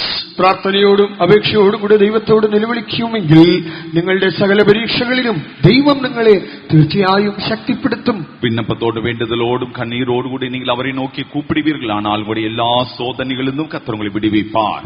Now, instead of heaviness, according to 1 Peter chapter 1, it says, believing in him who loves you, he will make you to rejoice with joy unspeakable and full of glory as he leads you through these paths of trials and sufferings. ആകയാൽ നിങ്ങൾ ഈ വിധമായ പരീക്ഷയുടെ പാതകളിൽ കൂടെ പോകുമ്പോൾ തീർച്ചയായിട്ടും നിങ്ങൾ പൂർണ്ണമായി വിശ്വസിക്കുക. അങ്ങനെയെങ്കിൽ പറഞ്ഞു തീരാത്തതും മഹിമയാൽ നിറഞ്ഞതുമായ സന്തോഷത്തോടെ നിങ്ങൾ ആനന്ദിക്കും. നിങ്ങൾ இந்த பரீட்சைகள் கடந்து போகும்போது துக்கத்தோடல்ல, அது தேவனை துதிக்கிறவர்களாய் நீங்கள் காணப்படும்படிக்கு நாம் பேதுருவின் நிருபத்தில் வாசிக்கும் பொழுது சொல்லி முடியாததும் மகிமையால் நிறைந்ததுமாய் இருக்கிற சந்தோஷம் உள்ளவர்களாய் நாம் களிகூர வேண்டும். Believe in him who loves you, believe his word, believe his promise, claim it through prayer, get filled in the Spirit. You will see He will fill you with joy unspeakable and full of glory. നിങ്ങളെ വിശ്വസിച്ച് നിങ്ങളെ സ്നേഹിച്ചവനിൽ വിശ്വസിക്കുക, അവന്റെ വചനങ്ങളെ വിശ്വസിക്കുക, വാഗ്ദത്തങ്ങളെ വിശ്വസിക്കുക. അത് നിങ്ങൾ പ്രാർത്ഥനയിൽ അവകാശപൂർവം ഏറ്റുപറയുക. അങ്ങനെയെങ്കിൽ അവൻ നിങ്ങളെ സന്തോഷത്താൽ ആ മഹത്വത്തിന്റെ ആത്മാവിനാൽ നിറയ്ക്കും. நீங்கள் அவரை விசுவாசியுங்கள், அவருடைய வாக்குத்தத்தங்களை விசுவாசியுங்கள், அவருடைய வசனங்களை விசுவாசியுங்கள். அப்படி விசுவாசிக்கும் பொழுது பரிசுத்த ஆவியினால், அந்த மகிமையின் ஆவியினால் நிறைத்து சொல்லி முடியாதது மகிமையால் நிறைந்ததுமான சந்தோஷத்தால் உங்களை நிரப்புவார். Now, another rest we read in Exodus, the 31st chapter. അടുത്ത ഒരു വിശ്രമം നമ്മൾ കാണുന്നത് പുറപ്പാട് പുസ്തകം 31-ാം അധ്യായത്തിൽ. அடுத்த இளைப்பாதலை குறித்து யாத்திராகமம் 31-ாம் அதிகாரத்தில் பார்க்கிறோம். Here in chapter 31, verse 13 of Exodus, it says, "Speak unto the children of Israel, saying, Verily my Sabbaths ye shall keep, for it is a sign between me and you throughout your generations, that ye may know that I am the Lord that doth sanctify you." അവിടെ പുറപ്പാട് പുസ്തകത്തിൽ നമ്മൾ 31-12 കാണുമ്പോൾ, നിങ്ങൾ എന്റെ ശബ്ബത്തുകളെ ആചരിക്കണം, ഞാൻ നിങ്ങളെ ശുദ്ധീകരിക്കുന്ന യഹോവയാകുന്നു എന്ന് അറിയേണ്ടതിന് അത് തലമുറ തലമുറയായി എനിക്കും നിങ്ങൾക്കും മധ്യേ ഒരു അടയാളമാകുന്നു. 12-ാം വാക്യം. யாத்திரா 31-ாம் அதிகாரம் 13-ாம் வசனத்தில், நீ இஸ்ரவேல் புத்திரரை நோக்கி, நீங்கள் என் ஓய்வு நாளை ஆசரிக்க வேண்டும், உங்களை பரிசுத்தப்படுத்துகிற கர்த்தர் நான் என்பதை நீங்கள் அறியும்படி இது உங்கள் தலைமுறை தோறும் எனக்கும் உங்களுக்கும் அடையாளமாயிருக்கும். Now we have to keep this Sabbath to enter the gates of New Jerusalem. ആകയാൽ പുതിയ യെരൂശലേമിന്റെ വാതിലുകൾക്കകത്തുകൂടെ കടക്കേണ്ടതിനായിട്ട് നമ്മൾ ഈ ശബ്ബത്ത് ആചരിക്കണം. புதிய எருசலேமின் வாசல்களுக்குள் கடக்கும்படியாக இந்த ஓய்வு நாளை ஆசரிக்க வேண்டும். So this is speaking about the Lord who sanctifies us and gives us the rest. ഇത് നമ്മെ ശുദ്ധീകരിക്കുകയും നമുക്ക് സ്വസ്ഥത നൽകുകയും ചെയ്യുന്ന കർത്താവിനെ കുറിച്ചാണ് പരാമർശിക്കുന്നത്. ഇത് നമ്മെ പരിശുദ്ധമാക്കി നമുക്ക് ഇളപ്പാറുതൽ തരുகிற தேவனை குறித்து சொல்லப்பட்டிருக்கிறது. In Hebrews chapter 13 and in verse 12, even if you don't understand everything, listen to the word of God and later go through it again, you will understand it clearly. എബ്രായ ലേഖനം 13-12 കാണാം. ഒരുപക്ഷെ നിങ്ങൾക്കിതിപ്പോൾ മനസ്സിലായില്ലെങ്കിലും നിങ്ങൾ ഇത് ശ്രദ്ധയോടെ കേട്ടുകൊണ്ടുപോവുക, നിങ്ങൾക്കത് തുടർന്നുള്ള നാളുകളിൽ വ്യക്തമായി മനസ്സിലാവുക തന്നെ ചെയ്യും. அந்த பரிசுத்தமாக்கப்படுதலை குறித்து எபிரேயர் 13:12 நாம் பார்க்கிறோம். ஒருவேளை இப்பொழுது சொல்லுகிற காரியங்களுக்கு புரியாவிட்டால் நீங்கள் தயவு செய்து கேளுங்கள், பின்னாட்களில் இதை நீங்கள் கவனிக்கும் பொழுது உங்களுக்கு இதெல்லாம் புரியும். You need to go through these messages of this convention, and every message you are hearing, listening just once is not going to do any good work, much good work to make you ready for the rapture, for New Jerusalem or Zion. ആകയാൽ നിങ്ങൾ ഈ നാളുകളിൽ കേൾക്കുന്നതായ തിരുവചനങ്ങളിൽ കൂടെ ഇനിയുള്ള നാളുകളിൽ നിങ്ങൾ കടന്നുപോയിക്കൊണ്ടേ ഇരിക്കണം. ആകയാൽ തിരുവചനം വെറുതെ ഒന്ന് കേൾക്കുന്നത് മാത്രം കൊണ്ട് നിങ്ങൾക്ക് ഉൽപ്രാപണ നാളിനായി ഒരുങ്ങുവാൻ കഴിയുകയില്ല. വരുന്ന നാളുകളിലും നിങ്ങൾ ഇതിനെ പരിധിക്കൊണ്ട് അതിൽ കൂടെ കടന്നു പോകുവിൻ. இந்த நாளில் கேட்டதும் இந்த நாட்களில் கேட்டுக்கொண்டிருக்கிறதுமான வேத வசனங்கள் எல்லாம் தொடர்ச்சியாக நீங்கள் கவனமாய் அதை கேட்டு அதில் கடந்து போய் கொண்டே இருந்தால்தான் உங்களுக்கு அதனுடைய பூர்ணத்தை நீங்கள் பெற்றுக்கொள்ள முடியும். ஏதோ ஒரு நாள் கேட்டு விடுகிறதுனாலே புதிய எருசலேமுக்காக அந்த எடுத்துக்கொள்ளப்படுதல் நாளுக்காய் ஆயத்தப்பட முடியாது. So sanctification brings rest. ആകയാൽ വിശുദ്ധീകരണം നമുക്ക് വിശ്രാമം നൽകുന്നു. പരിശുദ്ധമാകുதல் ഇളപ്പാറുதலை തരുகிறது. Hebrews 13 verse 12 speaks of the sanctification by the blood of Jesus. എബ്രായർ 13:12 നമ്മുടെ കർത്താവായ യേശുവിന്റെ തിരുരക്തത്താലുള്ള വിശുദ്ധീകരണത്തെ കുറിച്ച് പറയുന്നു. എബ്രായർ 13:12 കർത്താവായ യേശു ക്രിസ്തുവിൻ രക്തത്തിനാൽ ഉള്ള പരിശുദ്ധമാകുதலை பார்க்கிறோம். Verse 13 says, "Go therefore unto him without the camp, bearing his reproach." 13-ാം വചനം തുടർന്ന് പറയുകയാണ്, അവന്റെ നിന്ന ചുമന്നുകൊണ്ട് പാളയത്തിന് പുറത്ത് അവന്റെ അടുക്കൽ ചെല്ലുക. 13-ാം വചനത്തിൽ അവരുടെ നിന്ദയെ സുമந்து പാളയத்துக்கு പുറമേ അവരിடത്തിൽ പുറപ്പെട്ടു പോക കടവോം. This speaks about separation from sinners. ഇത് പാപികളിൽ നിന്നുള്ള വേർപാടിനെ കുറിച്ചാണ് പറയുന്നത്. ഇത് പാപികളെ വിട്ട് നാം വേறு പിരിந்து ജീവിக்கிறதை காட்டுகிறது. This is not sinners in the world, not sinners in Egypt, sinners in the camp of Israel. മിസ്രൈമിലെ പാപികൾ അഥവാ ലോകത്തിലെ പാപികളെ കുറിച്ചല്ല ഇത് പറയുന്നത്. ഇത് ഇസ്രായേൽ പാളയത്തിൽ ഉള്ള പാപികളെ കുറിച്ചാണ് പറയുന്നത്. உலகத்திலுள்ள பாவிகளை குறித்தல்ல, பாளையத்துக்குள் இருக்கிறதான இஸ்ரவேல் ஜனங்கள் பாளையத்துக்குள் இருக்கிற பாவிகளை குறித்து. So your servants of God will teach you more. You have different doctrinal books. Take it and read it. നിങ്ങളുടെ ശുശ്രൂഷകർ ഇതിനെക്കുറിച്ച് അധികമായി പഠിപ്പിക്കുകയും അതുപോലെ തന്നെ നമ്മുടെ ഉപദേശ സത്യങ്ങൾ അടങ്ങിയ പുസ്തകങ്ങളുണ്ടല്ലോ, അത് വായിച്ച് നിങ്ങൾ മനസ്സിലാക്കുകയും ചെയ്യുക. ஊழியர்கள் உங்களுக்கு இதை குறித்து கூடுதலாய் சொல்லிக் கொடுப்பார்கள். நீங்கள் உபதேச புஸ்தகங்கள் இருக்கிறது, அதை வாங்கியும் வாசியுங்கள். First separation is in Egypt. They stayed in their houses. They were separated from the Egyptians. The first separation is from sin and sinners in the world. ഒന്നാമത്തെ വേർപാടെന്ന് പറയുന്നത് അത് മിസ്രൈമിലാണ്. അവർ തങ്ങളുടെ വീടുകൾക്കുള്ളിൽ പാർത്തു. അഥവാ പാപത്തിൽ നിന്ന് ലോകത്തിൽ നിന്നുള്ള വേർപാടാണ് ഒന്നാമത്തേത്. முதலாவது வேறு பிரிதல் என்று சொல்லும் பொழுது அது எகிப்திலே இஸ்ரவேல் ஜனங்கள் தங்கள் வீடுகளில் பார்த்தார்கள். அதாவது பாவத்திலிருந்தும் உலகத்தில் உள்ள பாவிகள் மத்தியிலிருந்தும் வேறு பிரிந்து ஜீவிப்பது. Now this is sin and sinners in the camp. You can say in the church. You can see in Christendom. We have to separate from backsliders. We must separate from those who teach and believe in erroneous doctrines. Such kind of separation must be there in our lives. ആകയാൽ ഇവിടെ പാളയത്തിലുള്ള വേർപാട് എന്ന് പറയുമ്പോൾ ദൈവസഭയെക്കുറിച്ച് അല്ലെങ്കിൽ ക്രിസ്തീയ ഗോളത്തെക്കുറിച്ച് നമുക്ക് പറയുവാൻ കഴിയും. അതുകൊണ്ട് തന്നെ നമ്മൾ ഈ ക്രിസ്തീയ ഗോളത്തിലുള്ള സകലവിധമായ ദുരുപദേശങ്ങളിൽ നിന്ന്, തെറ്റായ ഉപദേശങ്ങളിൽ നിന്നെല്ലാം വേർപെട്ടതായ ഒരു ജീവിതം നമ്മൾ കാത്തുകൊള്ളും. പിന്മാറ്റക്കാരിൽ നിന്നും അതുപോലെ തന്നെ ദുരുപദേശക്കാരിൽ നിന്നും നമ്മൾ വേർപെട്ട് ജീവിക്കണം. ஆலயத்துக்குள்ளிருந்து வேறு பிரிகிறது என்று சொல்லும் பொழுது சபைக்குள்ளே காணப்படுகிறதான, இல்லாவிட்டால் கிறிஸ்துவ உலகத்தில் காணப்படுகிறதான பின்மாற்றக்காரர்களிலிருந்தும் துருபதேசங்களை அதை விசுவாசிக்கிறவர்கள் கைக்கொள்ளுகிறவர்கள் இருந்தெல்லாம் வேறு பிரிந்து நம்மை காத்துக்கொள்ள வேண்டும். Then there's a sanctification through the word of God. The word of God says.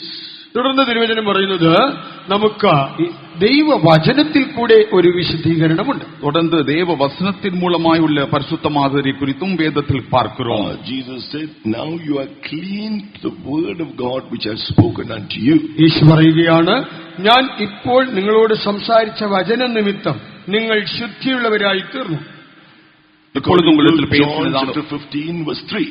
യോഹന്നാൻ 15-3. யோவான் 15:3 இப்பொழுது நீங்கள் கேட்டதான உபதேசத்தினாலே சுத்தமாயிருக்கிறீர்கள் என்று இயேசு சொன்னார். Then a sanctification through the power of the Holy Spirit, in sanctification of the Spirit in 2 Thessalonians chapter 2 and in verse 3. In 2 Thessalonians chapter 2 and verse 13 and 14. 2 തെസ്സലോനിക്കർ 2-13-14 വചനങ്ങൾ നോക്കുമ്പോൾ പരിശുദ്ധാത്മാവിന്റെ ശക്തിയാൽ ആത്മാവിനാലുള്ള വിശുദ്ധീകരണവും നമുക്കുണ്ട്. 2 തെസ്സലോനിക്കർ 2-13-14 വാസിക്കും பொழுது பரிசுத்தாவினால் உண்டாகிறதான பரிசுத்தமாகுதலை நாம் அங்க பார்க்கிறோம். So we must go on growing in this experience. ആകയാൽ നമ്മൾ ഈ അനുഭവങ്ങളിൽ വളർന്ന് അതിൽ കൂടെ മുന്നോട്ട് പോയിക്കൊണ്ടിരിക്കണം. നാം തുടർന്ന് இந்த அனுபவங்களில் வளர்ந்து முன்னேறிக்கொண்டே இருக்க வேண்டும். And that's what we are doing in every meeting. When we hear the word of God, we are allowing the word of God to work in us, and we are letting the Holy Spirit transform our character. ആകയാൽ ഓരോ മീറ്റിങ്ങുകളിൽ ഇരിക്കുമ്പോൾ, തിരുവചനം കേൾക്കുമ്പോൾ നാം ദൈവത്തിന്റെ വചനത്തെ സ്നേഹിച്ച് കൈക്കൊള്ളുന്നു. പരിശുദ്ധാത്മാവ് നമ്മുടെ ജീവിതത്തിൽ പരിവർത്തിച്ച് നമ്മുടെ സ്വഭാവത്തെ മറുരൂപപ്പെടുത്തിക്കൊണ്ടേയിരിക്കും. ஆனபடினால்தான் ஒவ்வொரு கூட்டத்திலும் நாம் வசனம் கேட்ட பிற்பாடு அந்த வசனம் நமக்குள்ள கிரியை செய்யும்படியாக அந்த வசனத்துக்கு ஒப்பு கொடுக்கிறோம். பரிசுத்தாவியானவர் கிரியை செய்து நம்மை மறுரூபப்படுத்தும்படியாக ஒப்பு கொடுக்கிறோம். There's another experience of rest through healing according to Luke chapter 13. ലൂക്കോസ് 13-ാം നമുക്ക് മനസ്സിലാക്കാൻ കഴിയുന്ന മറ്റൊരു വിശ്രമമുണ്ട്. അത് സൗഖ്യം ആണ്. ലൂക്കാ സുവിശേഷം 13-ാം അധ്യായത്തിലെ இன்னொரு இளைப்பாறுதலை நாம் பார்க்கிறோம். அது சுகமாகுதலினால் கிடைக்கிற இளைப்பாறுதல். Jesus healed a woman who was bent into two by a spirit of infirmity on the Sabbath day. രോഗാത്മാവ് ബാധിച്ച് ഒട്ടും നിവരുവാൻ കഴിയാതെ കൂനിയായിരുന്ന ഒരു സ്ത്രീയെ കർത്താവ് ഈ ശബ്ബത്ത് നാളിൽ സൗഖ്യമാക്കി. ഒരു വ്യാധിയിനാലെ எவ்வளவு நிமிரக்கூடாத கூனியாயிருந்ததான ஒரு ஸ்திரீயை ஓய்வு நாளிலே ஆண்டவர் தொட்டு சுகமாக்கினார். That you can read from Luke chapter 13 verse 11 to 13.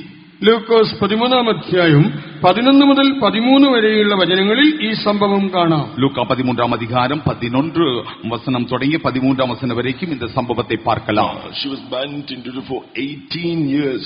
So you can believe Jesus, whoever is afflicted with any sickness, even today, even right now, he can heal you. 18 വർഷങ്ങളായി അവൾ കൂനിയായിരുന്നു. അതുകൊണ്ട് നിങ്ങൾ എത്ര നാളായിരുന്നാലും ഇന്ന് ഇവിടെ ഇരുന്നു കൊണ്ട് നിങ്ങൾ കർത്താവായ യേശുവിൽ വിശ്വസിച്ചാൽ യേശുവിന് ഇപ്പോൾ നിങ്ങളെ സൗഖ്യമാക്കുവാൻ കഴിയും. அவள் 18 வருஷமாய் அந்த பலவீனத்தில் கஷ்டப்பட்டால் இங்கே இருக்கிறவர்கள் நீங்கள் எந்த பிரச்சனையினால் இருந்தாலும் எந்த பலவீனத்தினால் இருந்தாலும் கர்த்தராகிய இயேசு கிறிஸ்துவை விசுவாசிங்கள், இன்றைக்கு அவர் உங்களுக்கு சுகம் தருவார். So the chief priest had to find fault with him. So he gave an example about healing is compared, verse 15, healing is compared to loosing the ox or the ass from the stall and leading it to drink water. അവിടെ മഹാപുരോഹിതൻ ഇതി നിമിത്തമായിട്ട് യേശുവിനെ കുറ്റപ്പെടുത്തുമ്പോൾ താൻ ഈ സംഭവത്തെ ഉപമിക്കുന്നത് കാളയെയോ കഴുതയോ അത് തൊഴുത്തിൽ നിന്ന് അടിച്ചു കൊണ്ടുപോയിട്ട് അതിനെ വെള്ളം കുടിപ്പിച്ച് അതിനെ സ്വസ്ഥത നൽകുന്ന സംഭവത്തോടു കൂടിയാണ്. பிரதான ஆசாரியன் இதை குறித்து ஆண்டவரை குற்றப்படுத்தும் பொழுது ஆண்டவர் சொல்லுகிறார், இந்த சுகமாக்குதலை ஒரு எருதோ கழுதோ தொழுவத்திலிருந்து அவிழ்த்து கொண்டு போய் தண்ணீர் காட்டப்படுகிறது, இல்லாவிட்டால் இலைப்பாறுதலுக்கு கொண்டு போகப்படுகிறதை சொல்லுகிறார். It is like losing an ox or ass on the Sabbath day. ശബ്ബത്ത് നാളിലും ഒരു കാളയെയോ കഴുതയെയോ അതിനെ കെട്ടഴിച്ചു കൊണ്ടുപോവുക. ഓய்வு നാളിൽ എരുതയോ കഴുതയോ തൊഴുവത്തിലിருந்து അവിழ்ത്തുக் കൊള്ളുவது. From the stall can speak of the church of God. ആകയാൽ തൊഴുത്ത് എന്ന് പറയുന്നത് ദൈവസഭയെ പ്രതിനിധാനം ചെയ്യുന്നു. തൊഴുവം എന്ന് சொல்லும் பொழுது സഭയെ வெளிப்படுத்துகிறது. The water, the word of God says that in water baptism we are experiencing that the word of God in our lives according to Hebrews chapter 10 verse 22. Water baptism, water. വെള്ളം എന്ന് പറയുമ്പോൾ എബ്രായർ 10:22 കാണുമ്പോൾ അവിടെ വെള്ളം എന്ന് പറയുന്നത് അത് ജലസ്നാനത്തെ കാണിക്കുന്നു, ശുദ്ധവെള്ളത്താൽ കഴുകപ്പെടുക. എബ്രായർ 10:22 இங்க தண்ணீர் என்று சொல்லும் பொழுது அது சுத்த ஜலத்தை காட்டுகிறது, ஞானஸ்நான சத்தியத்தை வெளிப்படுத்துகிறது. So when you obey his word, that is he giving you healing according to Exodus chapter 15 verse 26. ആകയാൽ അവന്റെ വചനമനുസരിക്കുമ്പോൾ കർത്താവ് നമുക്ക് സൗഖ്യം നൽകുന്നു.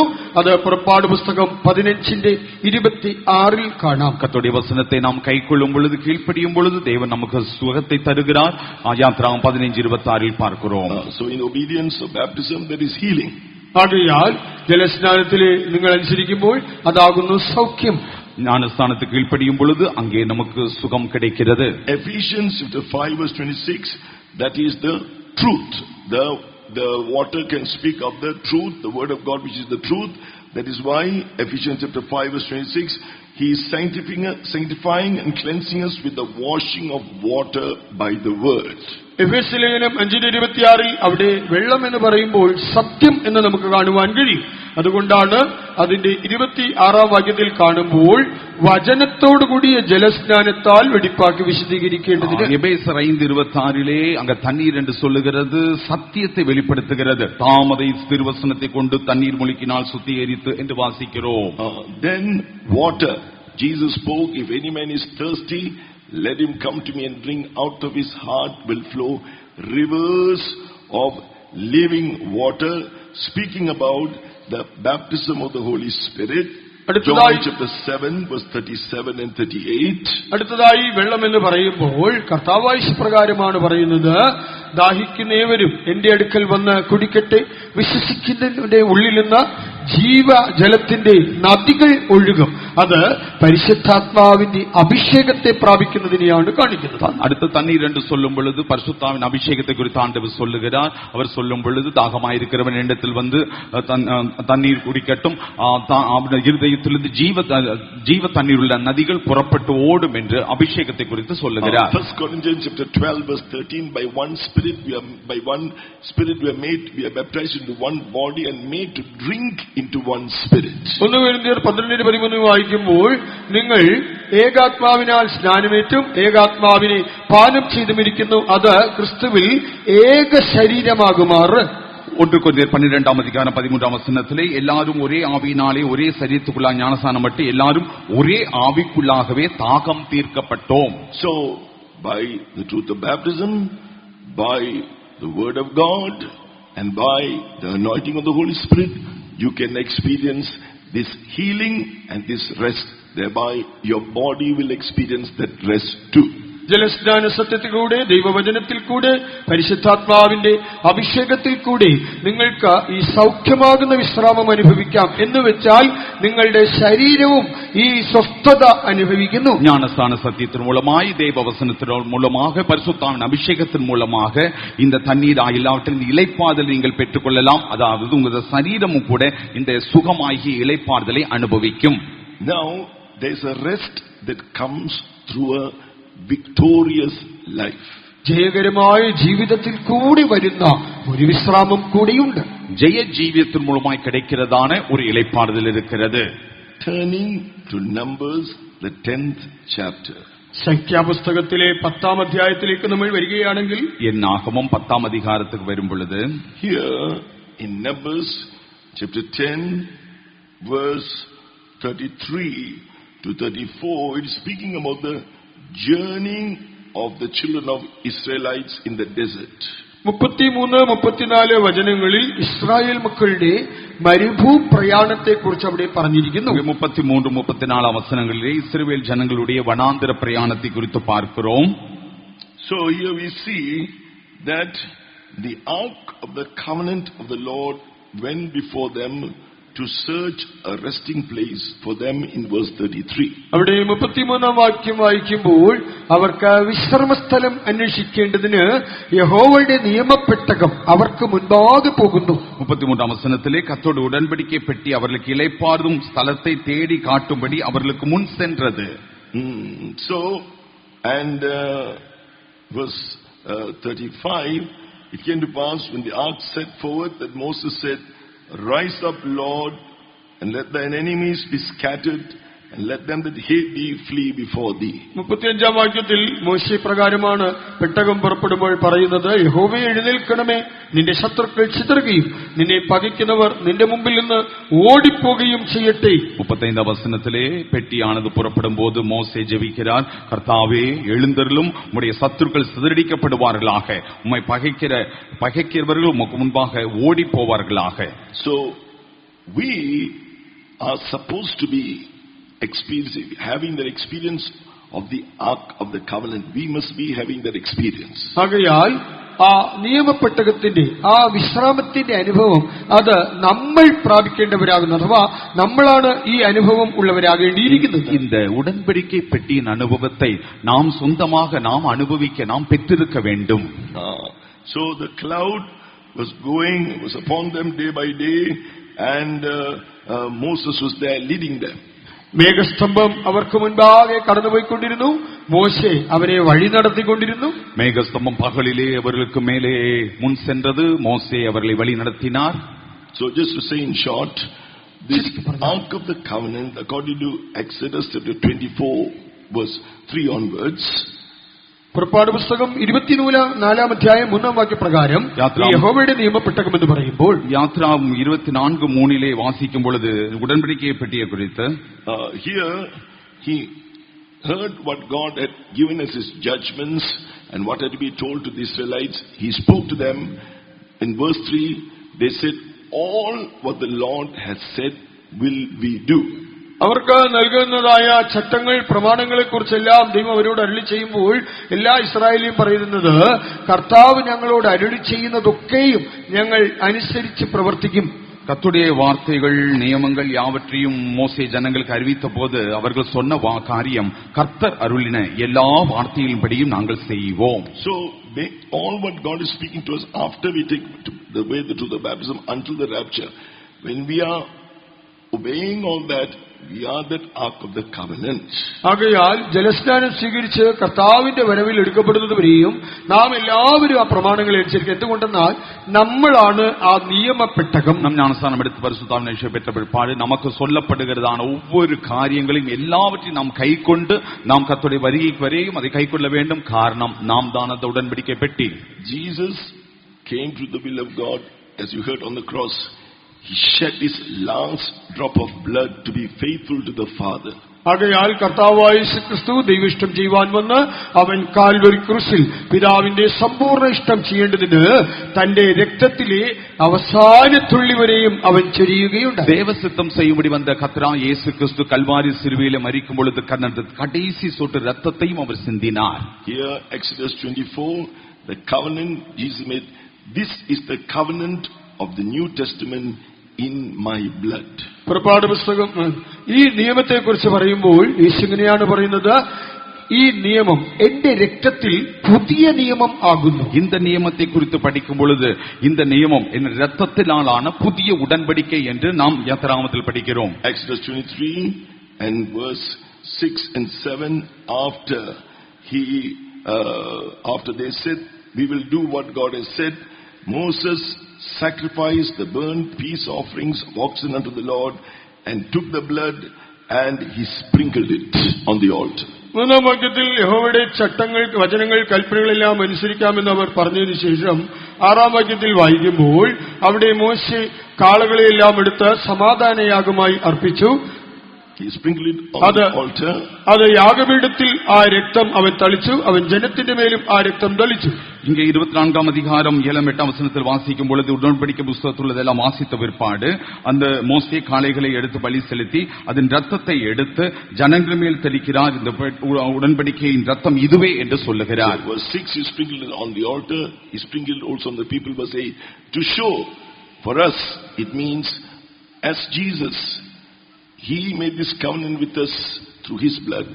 I am also willing to obey him, even to shed my last drop of blood. ആകയാൽ ആറാം അധ്യായത്തിൽ യാഗപീഠത്തിന്മേൽ തളിച്ച് 8ആം വാക്യത്തിൽ അവൻ ജനത്തിന് മേൽ തളിച്ചെന്ന് പറയുമ്പോൾ അവന് അവസാനത്തുള്ളി രക്തം ചിന്തുന്നതുവരെയും തന്നെ അനുസരിക്കണമെന്ന് കർത്താവ് നമ്മെ കുറിച്ച് ആഗ്രഹിക്കുന്നു. 6ஆம் வசனத்தில் பலிபீடத்தின் மேல் 8ஆம் வசனத்தின் மேல் ஜனங்கள் மேல் தெளித்தார் என்று சொல்லும் பொழுது அவருடைய கடைசி சொட்டு ரத்தத்தை அவர் நமக்காய் சிந்தினது நம்ம கடைசி வரைக்கும் அவரை அந்த வசனங்களை நாம் கீழ்ப்படிய வேண்டும் என்பதை காட்டுகிறது. Then when we read in Psalm 132, 132ஆம் സങ്കീർത്തനത്തിൽ വായിക്കുമ്പോൾ 132ஆம் சங்கீதத்தில் here it says in Psalm 132 verse 8, arise, O Lord, into thy rest, thou and the ark of thy strength. 132ആം സങ്കീർത്തനം 8ആം വാക്യത്തിൽ യഹോവേ, നീയും നിന്റെ ബലത്തിന്റെ പെട്ടകവുമായി നിന്റെ വിശ്രാമത്തിലേക്ക് എഴുന്നള്ളേണമേ. 132ஆம் சங்கீதம் 8ஆம் வசனத்தில் கர்த்தாவே, உமது வல்லமை விளங்கும் பெட்டியுடன் நீர் உமது தாபர ஸ்தலத்துக்குள் எழுந்தருளும்.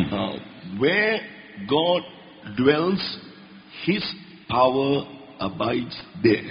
ദൈവം എവിടെയാണോ പാർക്കുന്നത് അവിടെ തന്റെ ശക്തിയും അധിവസിക്കുന്നു. தேவன் எங்கே தங்கி இருக்கிறாரோ அங்கு அவருடைய வல்லமையும் காணப்படுகிறது. So when God dwells in our life, his power will abide in us.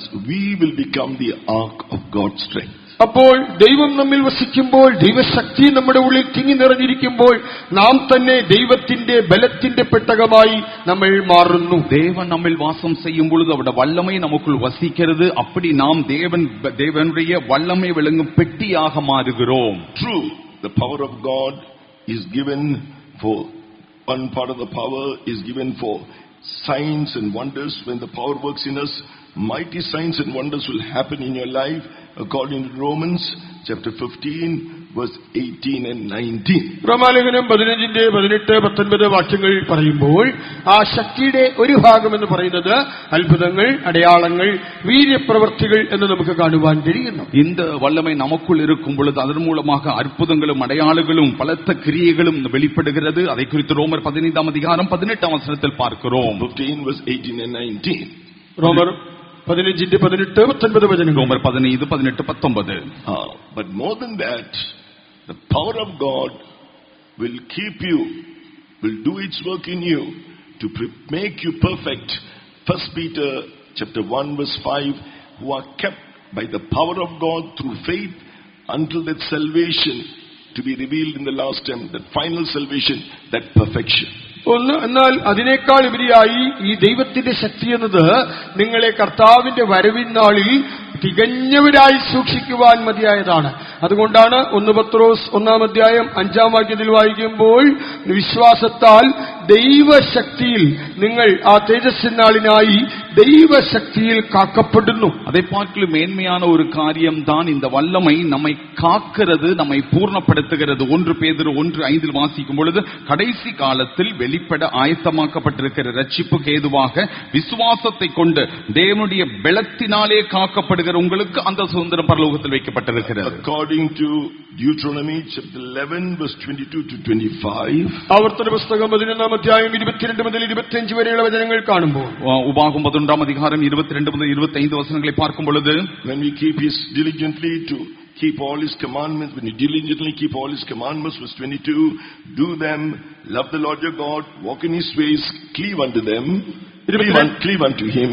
22 വചനം, ഈ സകല കൽപ്പനകളെയും ജാഗ്രതയോടെ പ്രമാണിച്ചുകൊണ്ട് നിങ്ങൾ നിങ്ങളുടെ ദൈവമായ യഹോവയെ സ്നേഹിക്കുകയും അവന്റെ എല്ലാ വഴികളിലും നടന്ന് അവനോട് ചേർന്നിരിക്കുകയും ചെയ്താൽ. 22 வசனம், நீங்கள் உங்கள் தேவனாய கர்த்தரிடத்தில் அன்பு கூர்ந்து அவர் வழிகளில் எல்லாம் நடந்து அவரை பற்றி கொண்டிருக்கும்படி நான் உங்களுக்கு செய்த கற்பித்த இந்த கற்பனைகள் எல்லாம் ஜாக்கிரதையாய் கைக்கொள்வீர்களானால். Verse 23, Deuteronomy chapter 11 verse 23, then will the Lord drive out all these nations from before you. You shall possess greater nations and mightier than yourselves. 11 ആവർത്തനം 11:23, യഹോവ ഈ ജാതികളെല്ലാം നിങ്ങളുടെ മുൻപിൽ നിന്ന് നീക്കിക്കളയും, നിങ്ങളെക്കാൾ വലിപ്പവും ബലവുമുള്ള ജാതികളുടെ ദേശം നിങ്ങൾ കൈവശമാക്കും. 23 வசனத்தில் கர்த்தர் உங்களுக்கு முன்பாக அந்த ஜாதிகளை எல்லாம் துரத்தி விடுவார், உங்களை பார்க்கிலும் ஜனம் பெருத்த பலத்த ஜாதிகள் நீங்கள் துரத்துவீர்கள். There were 7 nations.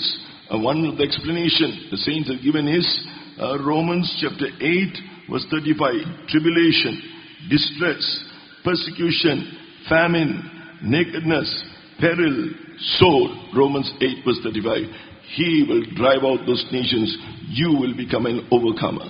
അവിടെ 7 ജാതികൾ എന്ന് പറയുമ്പോൾ വിശുദ്ധന്മാർ അതിനെ നൽകിയിരിക്കുന്ന മറ്റൊരു വ്യാഖ്യാനം നമുക്ക് റോമർ 8:35 വായിക്കുമ്പോൾ കഷ്ടതയോ സങ്കടമോ ഉപദ്രവമോ പട്ടിണിയോ നഗ്നതയോ വാപത്തോ വാളോ അവൻ ഈ വിധമായ ജാതികളെ നിങ്ങളുടെ മുൻപിൽ നിന്ന് ഓടിച്ചു കളയും. துரத்திவிடப்படுகிறதான 7 ஜாதிகளை குறித்து பரிசுத்தவான்கள் தந்த விளக்கத்தின் ஒரு பாகம் ரோமருக்கு எழுதிய நிருபம் 8 அதிகாரம் தமிழில் 36 வசனத்தில் உபத்திரவம், வியாகுலம், துன்பம், பசி, நிர்வாணம், நாசமோசம், பட்டயம் இதெல்லாவற்றையும் துரத்தி விடுகிறார். Coming back to Deuteronomy chapter 11 verse 24-25, every place whereon the soles of your feet shall tread shall be yours.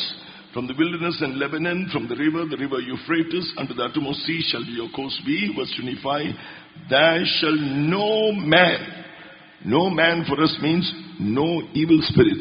There shall no man, no evil spirit be able to stand before you. For the Lord your God shall lay the fear of you and the dread of you upon all the land that ye shall tread upon, as he has said unto you. ആകയാൽ തുടർന്ന് 24 വാക്യത്തിൽ നിങ്ങളുടെ ഉള്ളങ്കാൽ ചവിട്ടുന്ന ഇടമൊക്കെയും നിങ്ങൾക്കാകും. നിങ്ങളുടെ അതിർ മരുഭൂമി മുതൽ Lebanon വരെയും ഫ്രാത്ത് നദി മുതൽ പടിഞ്ഞാറേ കടൽ വരെയുമാകും. ഒരു മനുഷ്യനും അവിടെ പറഞ്ഞിരിക്കുമ്പോൾ ഇത് നമ്മളെ സംബന്ധിച്ചിടത്തോളം എല്ലാവിധമായ പൈശാചിക ശക്തികളെ കുറിച്ചാണ്. ഒരു മനുഷ്യനും അഥവാ ഒരു പൈശാചിക ശക്തിയും നിങ്ങളുടെ മുൻപിൽ നിൽക്കുകയില്ല. നിങ്ങളുടെ ദൈവമായ യഹോവ നിങ്ങളോട് അരുളിച്ചതുപോലെ അവൻ നിങ്ങളെ ചൊല്ലിയുള്ള പേടിയും ഭീതിയും നിങ്ങൾ ചെല്ലുന്ന സകല ദിക്കിലും വരുത്തും. ആകയാൽ ദൈവം നമ്മളോട് കൽപ്പിച്ചതുപോലെ നിങ്ങളുടെ ഉള്ളങ്കാൽ ചവിട്ടുന്ന ദേശമെല്ലാം നമുക്കാകും. 24ஆம் வசனத்திலே உங்கள் உள்ளங்கால் மிதிக்கும் இடமெல்லாம் உங்களுடையதாகும், வனாந்தரத்தையும் லீபனோனையும் தொடங்கி ஐபிராத் நதியையும் தொடங்கி கடைசி சமுத்திரம் வரைக்கும் உங்கள் எல்லையாயிருக்கும். 25ஆம் வசனத்திலே உங்கள் முன் ஒருவரும் எதிர்த்து நிற்பதில்லை. ஒருவரும் என்று சொல்வது மனுஷர்கள எல்லா பொல்லாத வல்லமைகளையும் கூட அது வெளிப்படுத்துகிறது. உங்கள் தேவனாய கர்த்தர் உங்களுக்கு சொன்னபடி உங்களால் உண்டாகும் பயமும் கெட்டியும் நீங்கள் மிதிக்கும் பூமியின் மேலெல்லாம் பெறப்பண்ணுவார். Then he will make you to enter into the eternal rest. Psalm 132 verse 13 and 14. അവൻ നിങ്ങളെ നിത്യവിശ്രാമത്തിലേക്ക് പ്രവേശിക്കും. 132ആം സങ്കീർത്തനം 13-14 വചനങ്ങൾ. அப்படி நித்திய இளைப்பாறுதலுக்குள் தேவன் நம்மை நடத்துகிறார். 132ஆம் சங்கீதம் 13-14 வசனம். The Lord has chosen Zion, he has decided for his habitation. This is my rest forever. Here will I dwell, for I have decided. Yes, the Lord has chosen New Jerusalem too, and he has decided for his habitation. This is my rest forever. Here will I dwell, for I have decided. യഹോവ സിയോനെ തിരഞ്ഞെടുക്കുകയും അതിനെ തന്റെ വാസസ്ഥലമായി ഇച്ഛിക്കുകയും ചെയ്തു. അത് എന്നേക്കും എന്റെ വിശ്രാമമാകുന്നു. ഞാൻ അതിനെ ഇച്ഛിച്ചിരിക്കിയാൽ ഞാൻ അവിടെ വസിക്കും. 132ஆம் சங்கீதம் 13-14 வசனத்தில் கர்த்தர் சீயோனை தெரிந்து கொண்டு அது நமக்கு வாசஸ்தலமாகும்படி விரும்பினார். இது என்றென்றைக்கு நாம் தங்குமிடம், இதை நான் விரும்பும்படியால் இங்கே வாசம் பண்ணுவேன். சீயோனை மாத்திரமல்ல, கர்த்தர் எருசலேமை தெரிந்து கொண்டு அது நமக்கு வாசஸ்தலமாக விரும்புகிறார். அங்கும் தெய்வம் தங்குகிறார். In the workers' meeting on Thursday, God said, I am going to fill you with my anointing. Upon anointing, I am going to make you the ark of my strength. I am going to scatter all the evil powers in this land that are working against you and the work of God. വ്യാഴാഴ്ച വേലക്കാരുടെ യോഗത്തിൽ പ്രവചനത്തിൽ കർത്താവ് ഇങ്ങനെ പറഞ്ഞു, ഞാൻ നിങ്ങളെ എന്റെ ശക്തിയാൽ നിറയ്ക്കുവാൻ പോവുകയാണ്, ഞാൻ നിങ്ങളെ എന്റെ നിയമപ്പെട്ടകമാക്കുവാൻ പോവുകയാണ്. അങ്ങനെ നിങ്ങളെ ഉപയോഗിച്ച് ഈ ദേശത്തിൽ നിങ്ങൾക്കെതിരായി ദൈവത്തിന്റെ സഭയ്ക്ക് വേലയ്ക്കെതിരായി പ്രവർത്തിക്കുന്ന എല്ലാ ശക്തികളെയും ഞാൻ തകർക്കുവാൻ പോകുന്നുവെന്ന് പരിശുദ്ധാത്മാവ് അരുളി ചെയ്തു. வியாழக்கிழமை ஊழியக்கார மீட்டிங்கிலே கர்த்தருடைய ஆவியானவர் இவ்விதமாய் பேசினார். உங்களை என் அபிஷேகத்தில் நான் நிரப்ப போகிறேன், வல்லமை விளங்கும் பெட்டியா உங்களை மாற்றப் போகிறேன். உங்களை கொண்டு இந்த தேசத்திலே உங்களுக்கு விரோதமாக கர்த்தருடைய வேலைக்கு விரோதமாய் கிரியை செய்கிற எல்லா துஷ்ட வல்லமைகளையும் நான் ஒழித்து விடுவேன், அதை அகற்றி விடுவேன், துரத்தி விடுவேன் என்றார். Amen. Right now he's going to make you the ark of his strength. A mighty anointing is going to come upon you. ആകയാൽ Shall we all stand? എല്ലാവർക്കും എഴുന്നേറ്റ് നിൽക്കാം. നിങ്ങളുടെ മേൽ ദൈവത്തിന്റെ അത്യന്ത ശക്തി ഇപ്പോൾ വരുമ്പോൾ നിങ്ങൾ ദൈവത്തിന്റെ ബലത്തിന്റെ പെട്ടകമായി ഇപ്പോൾ മാറുവാൻ പോകുന്നു. எல்லாரும் எழும்பி நிற்போம். ஆம், இப்பொழுது கர்த்தருடைய வல்லமை உங்கள் மேல் வரும் பொழுது நீங்கள் தேவனுடைய வல்லமை விளங்கும் உடன்படிக்கை பெட்டியாய் மாற்றப்படுவீர்கள். Oh, keep the commandments of the Lord, love the Lord and cleave to him. തിരുവചനങ്ങളെ ദൈവകൽപ്പനകളെ പ്രമാണിക്കുവിൻ, ദൈവത്തെ സ്നേഹിപ്പിൻ, ദൈവത്തോട് പറ്റിച്ചേർന്നിരിപ്പിൻ. தேவனுடைய வசனங்களை கைக்கொள்ளுங்கள், தேவனோடு கீழ்ப்படிந்து அதோடு சேர்ந்திருங்கள். You don't need an anointing. This anointing is coming through faith. You are kept by the power of God through faith. ആകയാൽ നമ്മൾ കാത്തിരിക്കേണ്ടി വരേണ്ടതില്ല. ഇതാ പരിശുദ്ധാത്മാവിന്റെ ശക്തി നമ്മുടെ മേൽ വന്നിരിക്കുന്നു. വിശ്വാസത്താൽ നമുക്ക് ആ ദൈവശക്തിയിൽ കാക്കപ്പെടാം. இதுக்காக நாம் காத்திருக்க வேண்டியதில்லை. விசுவாசத்தினால் தேவனுடைய வல்லமை நம்முடைய மேல் வருகிறது. அந்த வல்லமையினால் நாம் காக்கப்படுவோம். Right now the power of God is going to come upon you. ഇതാ ഇപ്പോൾ തന്നെ ദൈവശക്തി നിങ്ങളുടെ മേൽ വന്നുകൊണ്ടിരിക്കുന്നു. இப்பொழுதே கர்த்தருடைய வல்லமை உங்கள் மேல் வந்திருக்கிறது. Let the power of God break every power of darkness. ദൈവശക്തി സകല അന്ധകാര ശക്തികളെയും തകർത്തെറിയട്ടെ. தேவனுடைய வல்லமை எல்லா இருளின் வல்லமையும் தகர்த்து போடட்டும். Amen. Close your eyes, get filled in the spirit. കണ്ണുകളെ അടച്ചുകൊണ്ട് നമുക്ക് ആത്മാവിൽ നിറയാം. கண்களை மூடிக்கொண்டு ஆவியில் நிரப்பப்படுவோம். Hallelujah, hallelujah, hallelujah, hallelujah. Whatever is coming against your life is going to be destroyed right now. നിന്റെ ജീവിതത്തിന് വിരുദ്ധമായി എന്ത് തന്നെ വന്നാലും ഇപ്പോൾ അത് നശിപ്പിക്കപ്പെടും. உங்கள் ஜீவிதத்துக்கு எதிரே வரப்போகிற வருகிறதான எல்லா காரியங்களும் இப்பொழுது அழிக்கப்படுகிறது. Amen. A mighty anointing is coming on you. ശക്തമായ അഭിഷേകം നിന്റെ മേൽ വരും. വല്ലമயான அபிஷேகம் உங்களுக்கு மேல் வந்து இறங்குகிறது.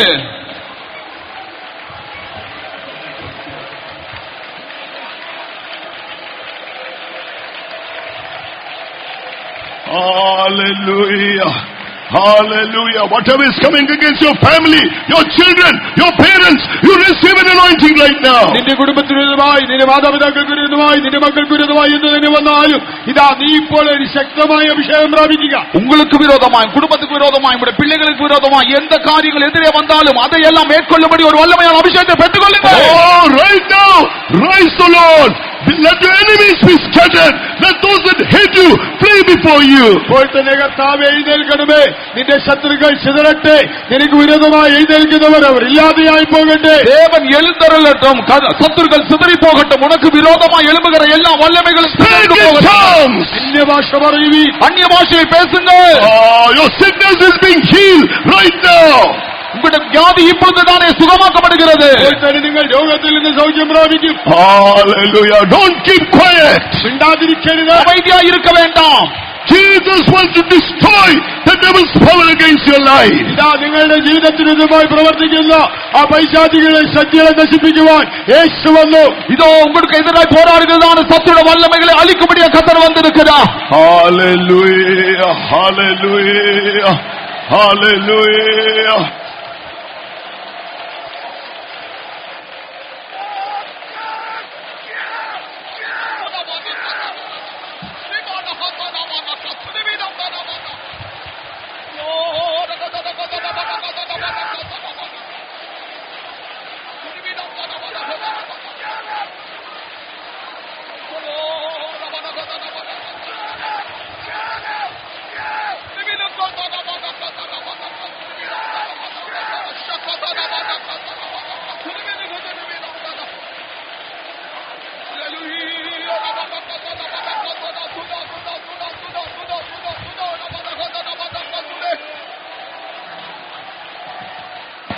Usually, children of God come to the servants of God to get prayed for.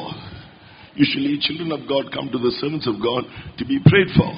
தேவனுடைய ஜனங்கள் கர்த்தர் ஊழியத்தில் ஜெபிக்கும்படியாய் வருகிறார்கள். ദൈവജനം പ്രാർത്ഥിപ്പിക്കുവാനായിട്ട് മുൻപോട്ട് വരുന്നത് കാണും. But that has some effect, but not the full effect. It does have some effect. It doesn't have a full effect. അതില് ഒരല്പം അതിന്റെയൊക്കെ ഫലമുണ്ടാകാം, എന്നാൽ അതിൽ 100% ഫലവത്തായി തീരുന്നില്ല. அது பூர்ணமாகல்ல, ஏதோ பகுதி தான் அவர்கள் அப்படி விதமாய் மனப்பூர்வமாய் வருகிறார்கள். You are the ark of God's strength. You need that fullness of power. നിങ്ങളാണ് ആ നിയമപ്പെട്ടകം, നിങ്ങൾക്കാണ് ആ ശക്തിയുടെ പൂർണ്ണത ആവശ്യമായിരിക്കുന്നത്. நீங்கள் தான் உடன்படிக்கப்பட்டு உங்களுக்கு தான் அந்த வல்லமை நிறைவு தேவையாயிருக்கிறது. വിശ്വസിക്കുക മാത്രം ചെയ്യുക. நீங்கள் நிரப்பப்படுங்கள். You will be healed right now. இப்பொழுது நீங்கள் சுகமாக்கப்படுவீர்கள். ഇപ്പോൾ തന്നെ നിങ്ങൾ Hallelujah. Hallelujah. Hallelujah. Speak in tongues. അന്യഭാഷ പറയുവീൻ. அந்நிய பாஷை பேசுங்கள். Those evil spirits rising against you are being destroyed right now. നിനക്ക് വിരോധമായി നിൽക്കുന്ന ദുഷ്ടശക്തികൾ ഇപ്പോൾ തന്നെ ഇവിടെ നശിപ്പിക്കപ്പെടുന്നു. உங்களுக்கு எதிராக எழும்புகிறதான துஷ்ட வல்லமைகள், பொல்லாத வழிகள் இப்பொழுது அழிக்கப்படுகிறது.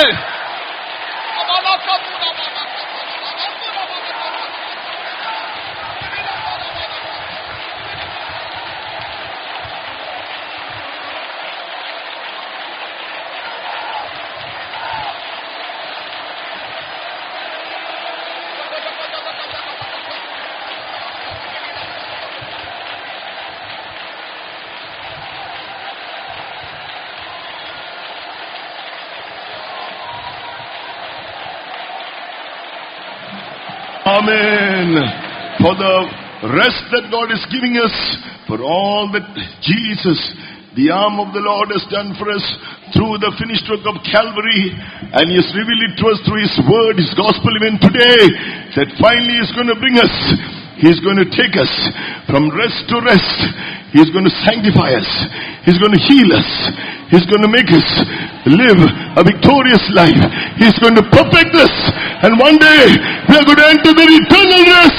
Zion and New Jerusalem shall we praise God. യഹോവയുടെ ഭുജം അത് കാൽവരി ക്രൂശിൽ നമുക്ക് വേണ്ടി ചെയ്ത എല്ലാ കാര്യങ്ങൾക്കായിട്ട് അത് നമ്മെ വിടുവിക്കുന്നു, അത് നമ്മെ സൗഖ്യമാക്കുന്നു, അത് നമുക്ക് വിശ്രാമം നൽകുന്നു, അത് നമുക്ക് സ്വസ്ഥത നൽകുന്നു. ഇതെല്ലാം തിരുവചനങ്ങളിൽ കൂടെ നാം ഗ്രഹിച്ചു. ഒരു നാളിൽ അത് നമ്മെ ആ നിത്യവിശ്രാമത്തിൽ തന്നോടുകൂടെ ഇരുത്തുവാൻ പോകുന്നു. നമുക്കതിനായി ചേർന്ന് സ്തോത്രം ചെയ്യാം. இயேசு கிறிஸ்து கல்வாரி சிலுவையை நமக்காய் செய்து முடித்த காரியத்துக்காகவும் அவர் தந்ததான் இளைப்பாறுதல் இருந்து இளைப்பாறுதலுக்கு அவர் நம்மை கொண்டு போய் கடைசியாய் நித்திய இளைப்பாறுதலாகிய அவருடைய புதிய எருசலேமில் சியோனில் நம்மளோடு கூட நம்மை கொண்டு போய் சேர்க்க போகிறபடி நாம் சேர்ந்து ஸ்தோத்திரம் பண்ணுவோம்.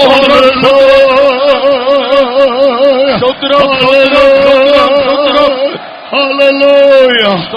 Please be seated. எல்லாரும் உட்காருங்கள். Let us pray. പ്രാർത്ഥിക്കാം. நல்ல பிதாவே, நன்றியோடு துதிக்கிறோம். பரிசுத்த நாளை நீர் பொறுப்பெடுத்து ஆசீர்வதித்தபடியினால் உமக்கு ஸ்தோத்திரம். துவக்கம் முதல் முடிவரைக்கும் உடைய சமூகத்தை தந்தீர், அதற்காக நன்றியோடு துதிக்கிறோம். எல்லா ஊழியங்களும் ஆவிக்குள்ளாக்கினபடினால் உமக்கு ஸ்தோத்திரம். நல்ல சாட்சியை தந்தீர், அதற்காக ஸ்தோத்திரம். எல்லாவரையும் ஆவியினால் உயர்ப்பித்தீர், அதற்காக நன்றியோடு துதிக்கிறோம். இப்போது நீர் எங்களோடு பேசின திவ்ய வார்த்தைகளுக்காக ஸ்தோத்திரம். பிதாவே ஸ்தோத்திரம், ஸ்தோத்திரம். ஓய்வு நாட்களில் சுமையே எருசலேமின் வாசல்களில் கொண்டு வராதிருங்கள் என்று சொன்னீரே. அவிதமான சுமையை நீரே கர்த்தாவே ஏற்றுக்கொண்டு எங்களுக்காக இளைப்பாறுதலை தந்தபடியினால் ஸ்தோத்திரம்.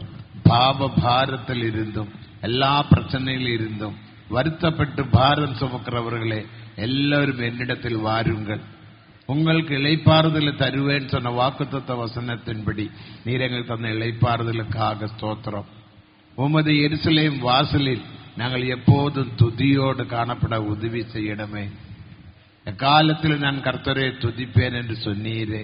அந்த கர்த்தாவில் ஆ துதியின் ஆவி அந்த மேலாட எங்களுக்கு தாரும், நன்மையினால் நிரப்பும். கர்த்தரை நான் எக்காலத்திலும் ஸ்தோத்தரிப்பேன், அவர் துதிக்கும் துதி என் வாயில் இருக்கும் என்று சொன்ன வசன பிரகாரம் நாங்கள் ஜீவிக்க உதவி செய்யும்.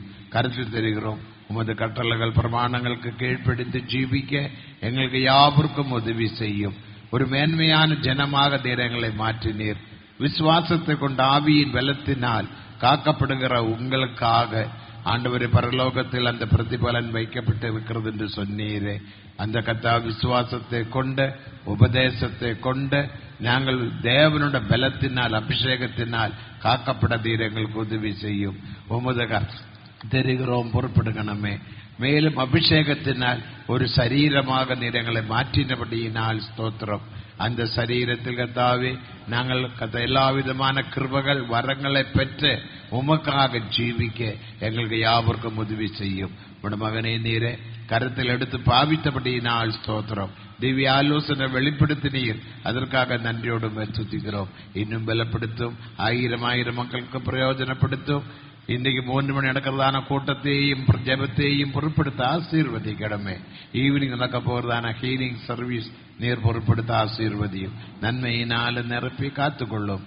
எல்லாற்றுக்கும் மேலாக நீர் மகிமையில் வெளிப்படும் போது உம்மை சந்திக்க எங்களை யாவரையும் தகுதிப்படுத்தும். வந்த எல்லா மக்களுக்காக ஸ்தோத்திரம். அவருடைய தேவைகள், ஆவிக்குரிய தேவைகள், சரீரமான தேவைகள் எல்லாவற்றையும் நிறைவேற்றி எல்லோரையும் ஆசீர்வதித்தபடியினால் ஸ்தோத்திரம். கருத்தில் தெரிகிறோம், பொறுப்பெடுக்கணுமே. இயேசுவின் நாமத்தில் கேட்கிறோம் நல்ல பிதாவே, ஆமென். Now may the grace of our Lord Jesus Christ, the love of God the Father, and the sweet communion of the Holy Spirit rest and abide with each and every one of us until Jesus appears in all his glory. Amen. Amen. Hallelujah. Hallelujah. Hallelujah. Hallelujah. God bless you. Please.